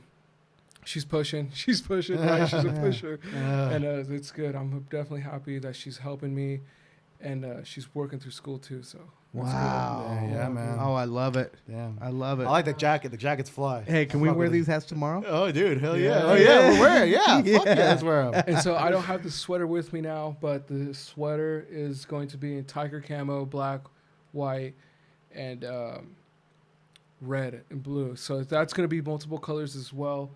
And then the thing is I have another part of the Mind collection. I don't even want to bring out the iPad. It's too much. It's another part. It's going to be Mind collection as well, which is going to be the silk screening part of it. So this is all embroidered, and I'm going to have a different set of that collection to fall with the September drop, and that will include shirts in multiple colors, premium sweaters as well in different colors, and shorts. Wow. So I reached out to all these wholesalers and made sure that can happen, dude. So that's one thing you should take from this, is that it can happen. That's awesome. bro. No, It I can can't make wait. you So fucking- September 29th, that's when it hits. yes. I'm gonna be definitely shopping on your site. Yeah. I want some everyday wear. I want up in the this fucking. I want that bitch. jacket. I really want that I'll jacket. put mine on too. Yeah. But dude, I'm telling you, There you go. There you go. Yeah, I like that. I like that. Is I really took the time in choosing all these garments. Yeah. Every single one of them, dude. Every single one. And that's one thing too That's that I've noticed amazing. from him. He would always kind of like not really keep me up to date, but kind of just we would talk a little bit about it, and I could tell that he was really putting a lot of effort to making sure all this shit just kind of came out the way he wanted it. Okay. And I was just so stoked. Like I'm Yeah. like, dude, when we get you on the podcast, I am so stoked to hear just I am so everything. glad, So, yeah. dude, it's I Man, can tell you're good looking passionate. out, Eddie. You're Good passionate, looking bro. out. And I Thank you, see the thank you. passion, man. I see the passion. Yeah. Okay, Yeah. so I've got some gifts as well. So Oh, we're all here. Hell yeah. damn, dude, you're making me feel bad. It's like, Yeah. it's like early Christmas right now, bro. And I just kind of showed That was by design. I want you to feel small leaving today. Oh, Oh, no, I feel shit. puny now. I feel puny now. Damn. No, you didn't like that. It ain't like that. Christmas, man. I'm digging into my little plastic bag here. It's not cocaine, right? Oh, It might be. Just doing fat lines on the show. Maybe. Dude, we get pulled so quick. yeah. I'm trying to be graceful about this, but it's not at all. Come on, buddy. He's digging into his bag, as people can see. Oh yeah. People watching the videos. What? Oh, What? You The guys? Cohiba. I just said that when we were walking I know. Dude. I know. Oh my So, goodness. Here's the Yes. thing. I'll tell you a little story about little Cohiba. Oh my god. Oh yeah.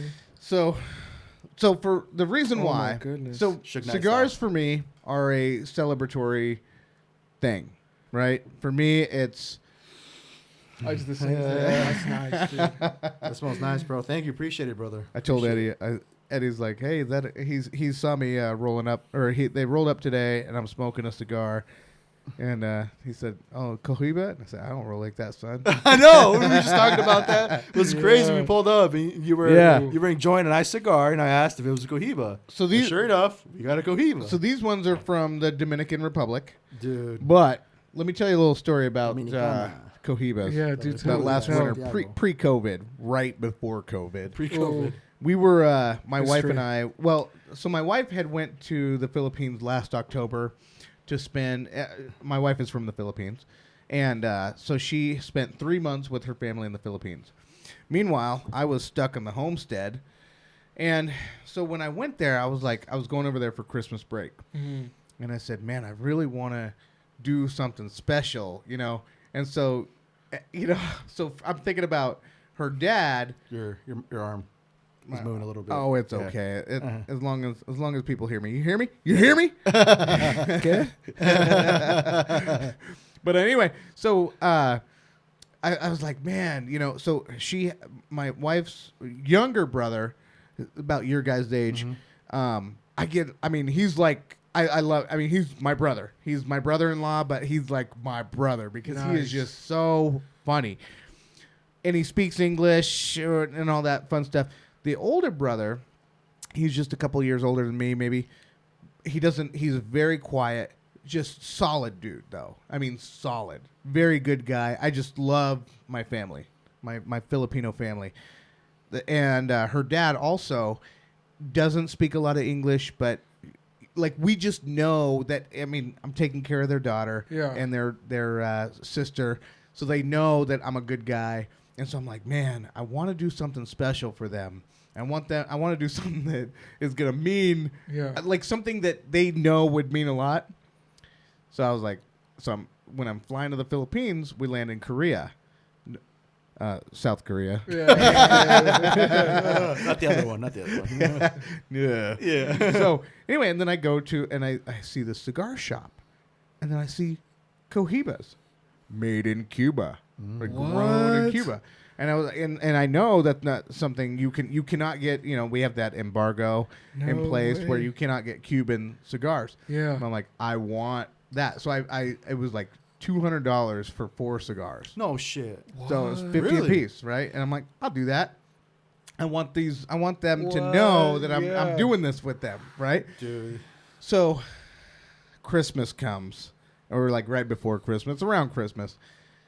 I'm sitting there and I'm like, I'm like, hey, we're drinking. I mean, that one thing about the Philippines is they drink nonstop. They are a celebratory nation. They are so festive. Yeah. Oh yeah, we're gonna. I got the cutter. I got the flame. Here, let me see your finger. Yeah. I'll put something else there. Yeah. But anyway, and so we're all getting kind of tipsy. We're all singing karaoke. That's a big thing. And then I'm like, all right, it's time. So I go upstairs and I grab my Cubans and I told the dad, my father-in-law, I said, hey, let's smoke this. Okay, so there's rules to smoking cigars. Yeah. People, if you're new to cigars, you don't inhale. You don't inhale. Okay. Do you know this? I do not. Okay, so you're gonna learn today. Okay. So all a cigar, and you still get this good feeling, but all you do is just Puff. Yeah. puff, blow it out, Okay. right, and then that's where you get the feeling. You don't inhale. These are like 5 cigarettes that you smoke. What? You would never inhale a cigar. They don't understand my English when I'm telling them, don't inhale. Her dad is gagging. Yeah. My father-in-law is gagging. He's You're pretty much trying to kill your father-in-law. hard. All he could say was hard. Too hard. And I'm like, don't inhale. And I was like, I'm trying to teach him the best I can. But he's taking it all the way into his lungs, right? And so him being the trooper that he is, he inhales, he smokes that whole thing down. Damn. And I'm Inhale like, it? what a G. Iron lungs right there, dude. And so I was trying to tell my wife, like, man, you got to talk to Pops because he's just inhaling it. He's not supposed to. Call him the real Puff I don't want to Daddy, kill right? your dad. So then the oldest brother comes out. And I'm like, here you go. So he's smoking, and he too is inhaling, because maybe he's a smoker. I don't know, but he's inhaling, and I'm like, no, don't inhale. Just take it in the mouth, blow it out. And he's inhaling. So anyway, he left it on the counter. He just left it on the windowsill right there, Just burning. And I was like, that was $50. And I said that was $100 of people that absolutely did not give 2 fucks about my thing. But they knew it was it was me trying to be good. Yeah. It was just that I should have just bought him liquor. I should have just, because her dad loves Crown Royal. I should have just came through with a bottle of Crown, called it good. So I'll do that next time. But for me, it was such a big deal to have a Cuban. Like, they don't have the embargo there. Mm-hmm. I could go to the Philippines and get a Cuban cigar all day. Yeah. You can't do that here. Yeah. And so my plan was to enjoy this. For any law enforcement, I know that we do have law enforcement that follows us, by the way. Yeah. As fans, not as people tracking Oh, us really? that I know was going to of. say, we're being watched. Yeah. So, I will say, when I was coming from Korea, south, I was looking for some Cubans to bring. Well, so the airport is set up to where if you're coming in to Korea, you can find them. But if you're going out, they know better. They've been probably spanked a time or two. Yeah. And so you cannot get Cuban cigars going out. So if I would have just saved those cigars, we could have smoked them today. Oh, shit. But anyway, and they don't check you or anything, so could have easily come through. So this Thank is you, dude. I appreciate it. Real deal. Yeah. But yeah. So Dominican Republic, hey, one thing I This is know nice, you about guys. these, and the Smells thing about amazing. Cohibas, I'll tell you this about Cohibas. A lot of people will say, "Oh, you're just paying for the name." Yes, you're paying for the name, but the reason why you want to go for this higher quality, and you'll see it, a lot of cigars, like some of the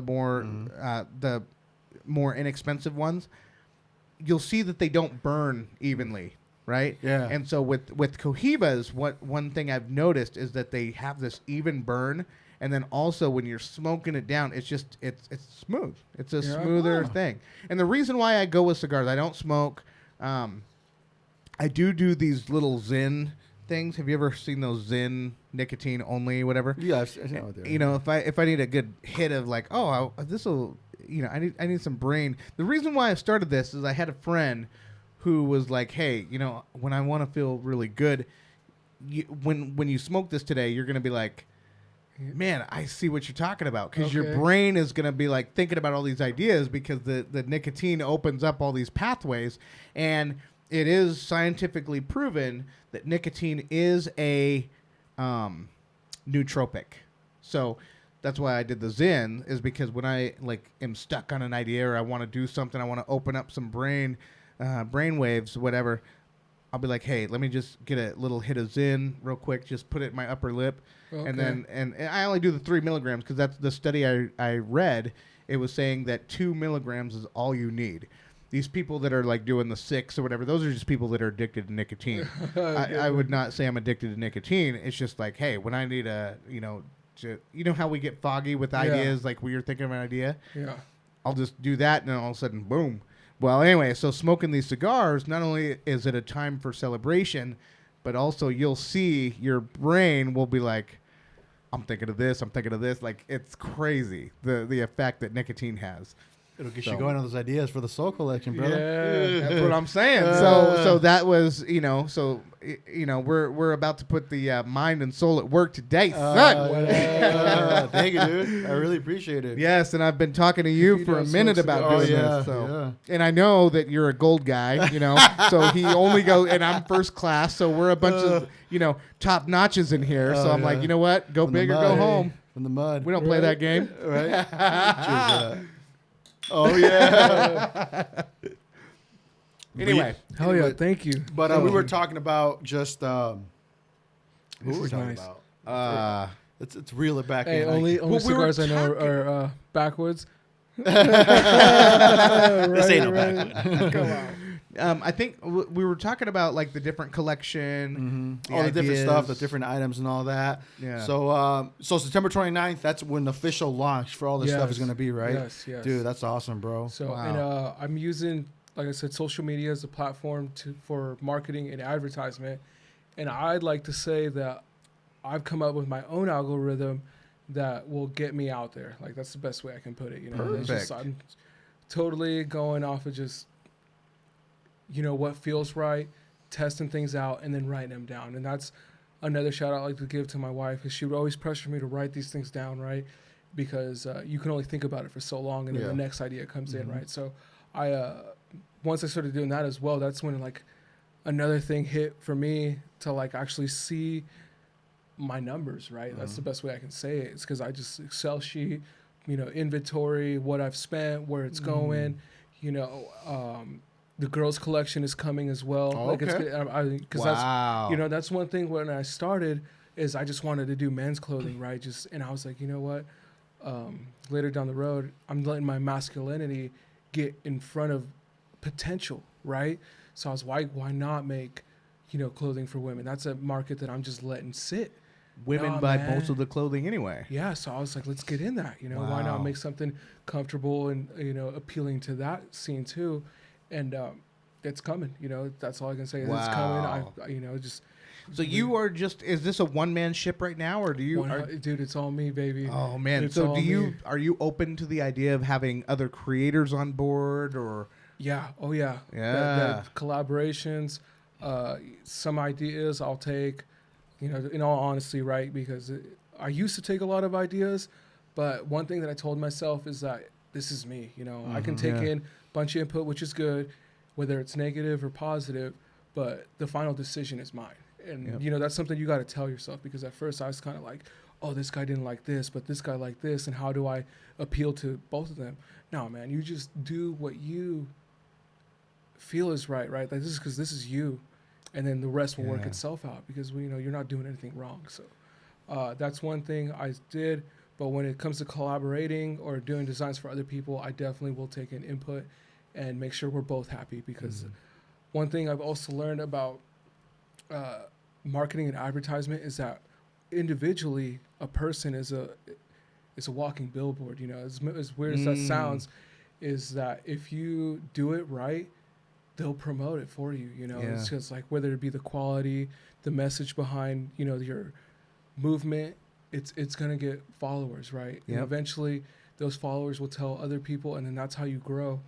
And one thing, this is gonna sound funny, is one thing that really like clicked in my head that, and like almost, I'm not gonna say almost, like you can achieve anything you want, is the fact that some guys, I think in the East Coast, brought back fully bodied medieval sparring. Bro, these guys get in fucking full medieval body armor and go fight in the ring, dude. Oh. They got a following. Are you serious? 100%, dude. They're in there with axes. They're dull, but they're hitting each other with it, you know? Dude. And that right there When clicked do in you my want to join? Hey, dude, right there. And then it clicked in my head that, like, bro, just do what you want, bro. And then people will come. People will invest. People will listen. And people will just... You know where I thought you were going with that?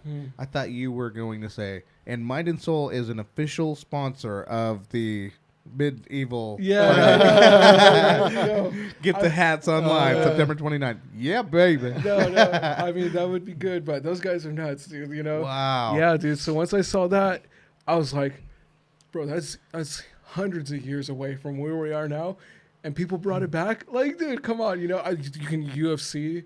You can box, you know, wrestle. Instead, you're fucking, you know. We have this insatiable thirst for violence. I think. I mean, there's something that's biologically wired in all of us. Dude, testosterone, bro. That's what Yeah. it is, bro. It's just, you know, what you know. If you think you can do that, I can do it better, right? Yep. So it takes the individual to get that energy and put it into like. Yeah. How do you harness that and then redirect it? Yeah. So it's all in the mind. Damn. Come on. Connection there, baby. Yeah, right. Yeah, man. That's Wow. That's crazy. So yeah, that's where it kicked off. So, and I don't know if we're at this time, but as far as people reaching out to you, how can people reach out to you? Definitely hit me up on mind.soul.official. Instagram is the only platform I'm on right now. You know, hit me up for inventory, whatever. Designs, if you need something, I'll do it. Just know it might take a while. Right? Busy Yeah, man. yeah. And I know you were telling me you have quite a few people that have reached out to you for that too, right? Yeah. So I got to, what set it off was the Victor cartoons that I was doing for a while. The, just like the covers of Grand Theft Auto. I guess that's the best way I can explain Really? that cartoon, that Yeah. cover. Yeah. Yeah, so I got into that, and people did too. So I'm glad that, you know, it worked out. And see, that's another thing where I'm saying you just do what you want, and then they just work out, right? So don't fight those urges. Don't fight that gut feeling, that random like coincidence of you getting that thought is just the universe of life. Just, I guess, you know, working for you, and it's up to you to go off of those whims, or just, you know, find an excuse for it, or just do what you've been doing. There is a book, and this is going to be a big shout out to Joe Rogan, only because there was a book that he talks about that really had a profound impact on his life. Yeah. It also had Love an books. impact on mine, and also I think one of our friends, Christian. It's called a book by Stephen Pressfield called The War of Art, instead of The Art of War. It's The War of Because Art. I've read the Art of War. Yeah. No, this is so basically Stephen Pressfield. He's an author, and he was one of those guys that for the long, like he was just sitting there feeling like a failure, doing little jobs, writing jobs here, writing jobs there, but he really wanted to write a book. Wanted to be an author. And so he talks about in The War of Art, when you're sitting there, you have this thing that he calls resistance. He says it can be like the devil, you know, but he calls resistance. He gives resistance a capital R, gives it a name. That's its identity, and that's what I noticed. Like that resistance, it can be fear, it can be complacency, it can be anything that's holding you back. Yeah, being comfortable, right? That's why I love hating waking up and having to go to a job that I'm like, fuck, I got to deal with this shit.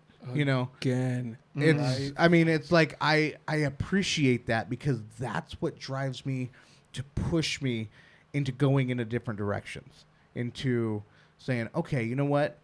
I'm not too tired to do a podcast today. Mm-hmm. I'm not too tired to sketch out some ideas. I'm not too tired to invest in this stock or this thing. And, you know, it's that. I think that some of the best things that I've ever done in my life is because of adversity. I think that we do so well through adversity, or a lot of us do, that when we are faced with things that are uncomfortable, we're creative. We're all creative. Mm-hmm. We have this thing in us that wants us to get out. And so, and I think about, you know, how I ended up in Washington, and I'm thinking I did some crazy things, and I took some huge risks. Hell yeah, dude. And had I not taken those risks, I would have never been here doing anything. Nobody would have ever known my name if I would have not taken that risk. And then all of a sudden I moved to Washington. All of a sudden I meet my wife from the Philippines. All of a sudden we're on this reality show.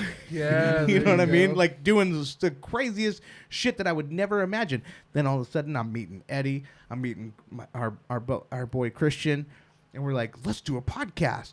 And then all of a sudden we're meeting all these other people that are how doing cool the is same thing. Yeah. You know what I mean? And like, I got something to speak on it's that. so crazy. Because I was telling Eduardo about that too, that I believe, and dude, this is like something, you know, this, you can call it a coincidence, whatever, is that when you start thinking like that, right, your brain starts producing this different kind of energy, frequency, whatever, right? Yes. Because you come across people that you've never thought you'd come across, but all of a sudden you're clicking, you're vibing, things are going, right? It's just happening, bro. Yes. It's because you're doing it right, dude. Yep. You're doing what you want to do. And life is rewarding you for being bold, courageous. That's who gets Dude. rewarded. Yes. His fortune favors the bold, dude. You're out there taking those risks. And it's not going to happen like boom, right? I mean, it's very rare, but it does. There are those stories. But there are stories of people just grinding, right? Sacrificing, whatever, you know, taking the extracurriculars, but they're doing it. And that's where consistency and time will pay off, right? Yes. Because it's to a goal. It's to something. What you're saying about consistency, this is one thing that I admire so much about Eduardo here, is he's always really good about, hey, Brett, do you got that podcast edited up? Friday's our release date, right? We're ready for a Friday release date, right?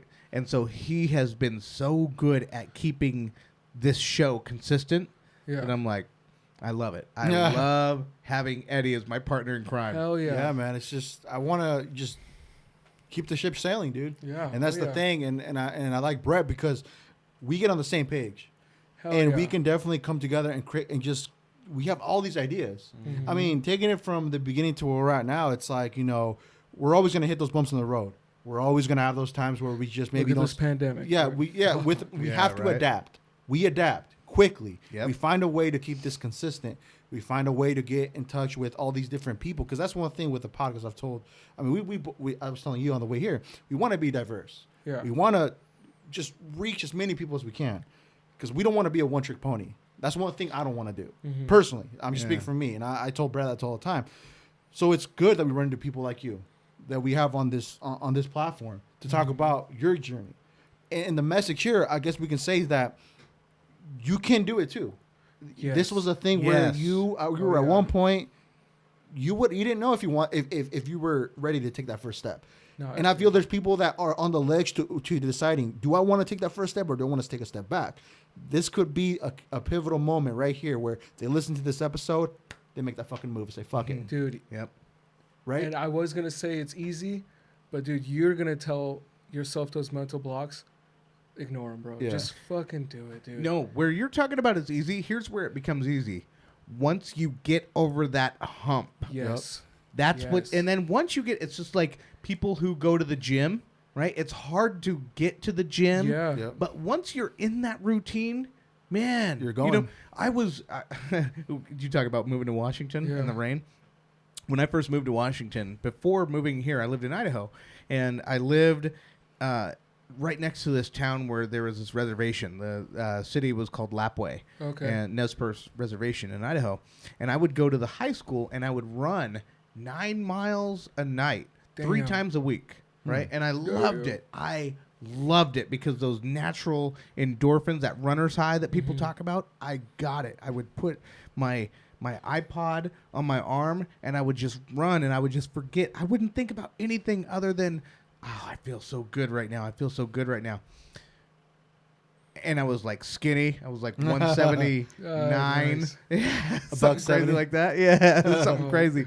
Well, too skinny. I needed more muscles. But anyway, but then I moved over here and I tried doing that.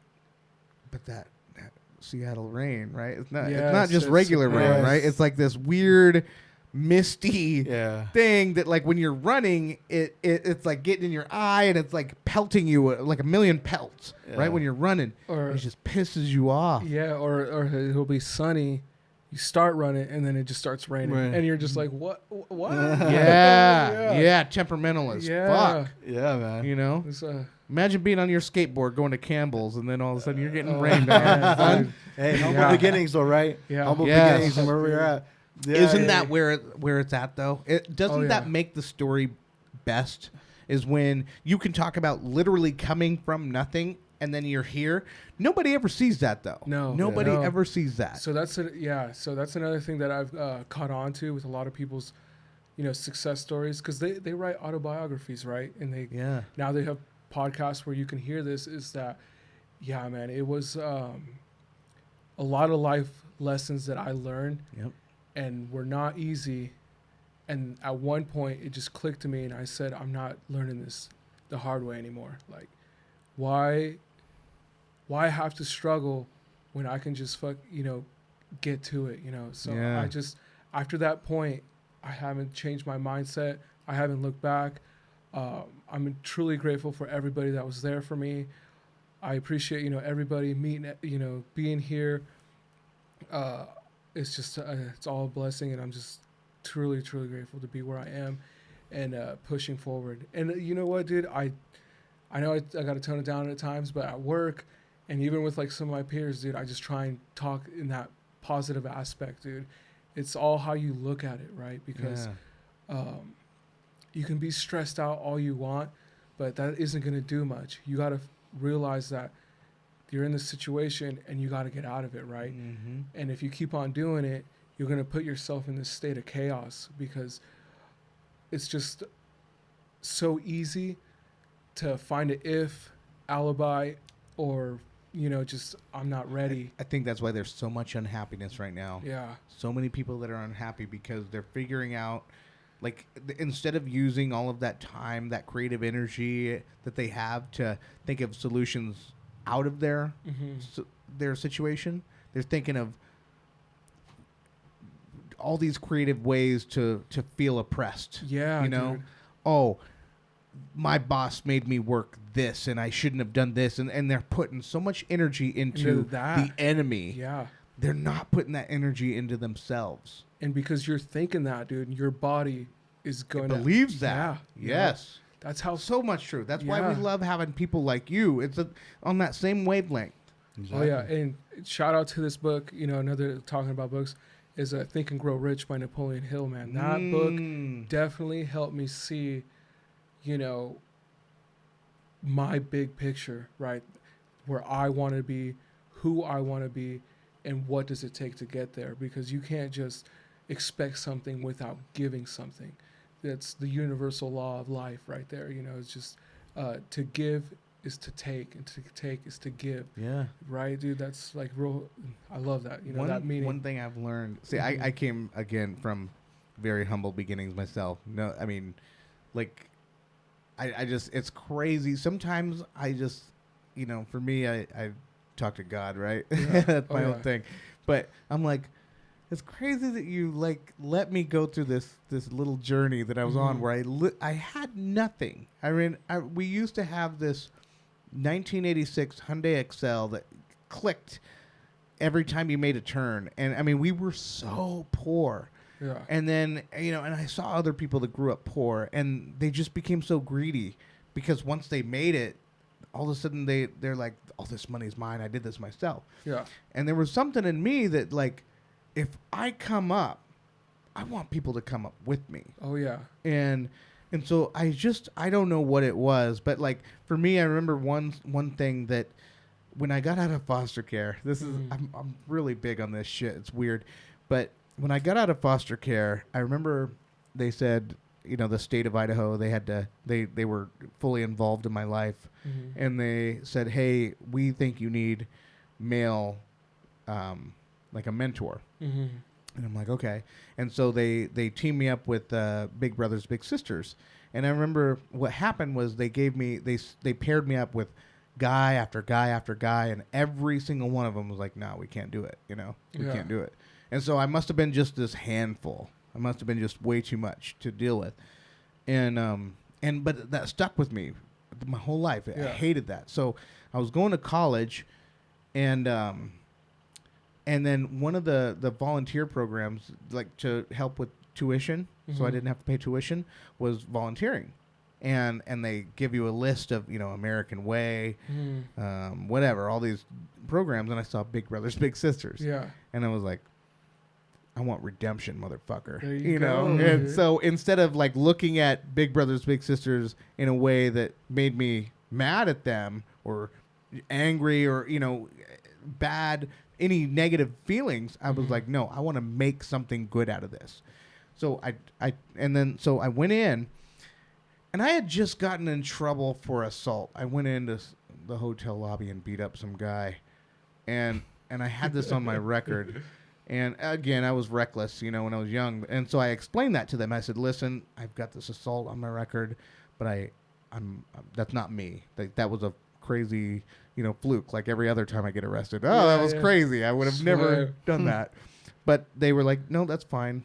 But the kid that we want to pair you with is someone that has been looked over and over and over. Damn, look at that. Passed over. And I was like, and it just hit me just like that. And I was like, I want him. This is it, huh? And so he was 15, and I took him. And so you could only be in the Big Brothers program until you're 18. We did that thing until he was 18. Nice. We did that thing. So we stayed connected. And I'm just like, it was that. And it was just, I just was really big on giving back. So I'm going, I don't feel like I'm here because of anything I did. I'm stupid. You know, I'm a fucking idiot. But obviously I'm on this path for a reason. And if anyone I meet along the way, I can say, hey, let's do this, and help anybody out with any type of opportunity is, whether it's, maybe it is money, maybe it's, hey, let's sit down and talk, maybe it's mentor, maybe it's whatever, it doesn't matter.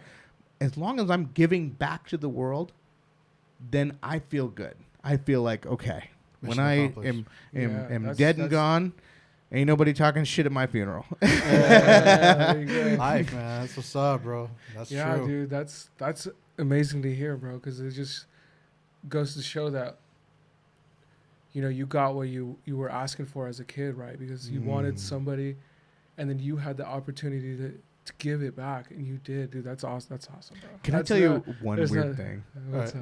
So, okay, so I'm not into it anymore, but I used to be into astrology. Is that the one where you like you're a Pisces and they... Oh, no, astrology, yeah. So, like, okay, so I read this, I was at a store, I think it was called Hastings. It was this bookstore called CD Hastings. store and all that? Yeah, so I was reading this astrology book, right, one time, and my birthday is February 28th.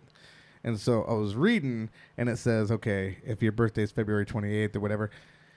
And then it says the first half of your life, you're going to be broke. You're going to be hopeless. You're going to be whatever.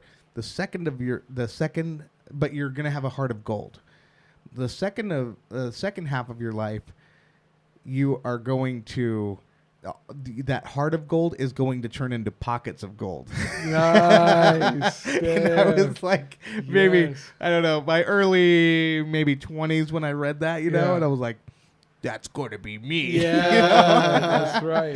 So we're getting to the goal. I mean, you know, so I'm waiting for that. You know, You're that's why. there. We're gonna get to the goal, baby. That's right. Yeah. So anyway, so it's just that used to be a weird thing, but that always stuck with me because I'm like, heart of gold, and then it goes into pockets of gold.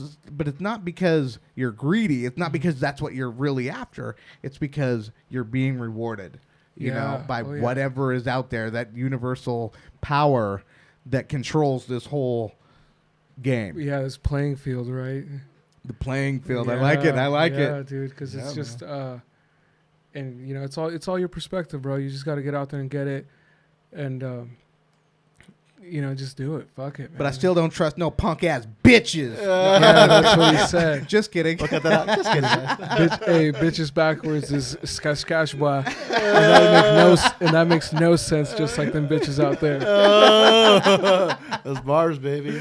And we'll leave it on that note, right? I got that on a meme. Sir. I mean, what do you guys think? Or do you think we reached we landed this jet on its final destination, or what do you guys hell think? yeah. Yeah. Hey, we're 2 hours into it. Oh shit! I think it's time to smoke. Yeah. Are we really? Yeah. 2 hours. Yeah, right. We 2 feel hours, that dude. big. That shit Yeah, was dude. good. Yeah. So we're gonna wrap it up, ladies and gentlemen. It feels good to be back in the studio. We're gonna try our hardest to even do more content like this. I want to give a huge shout out to you, Miguel, for thank you for coming by and sharing your story, bro.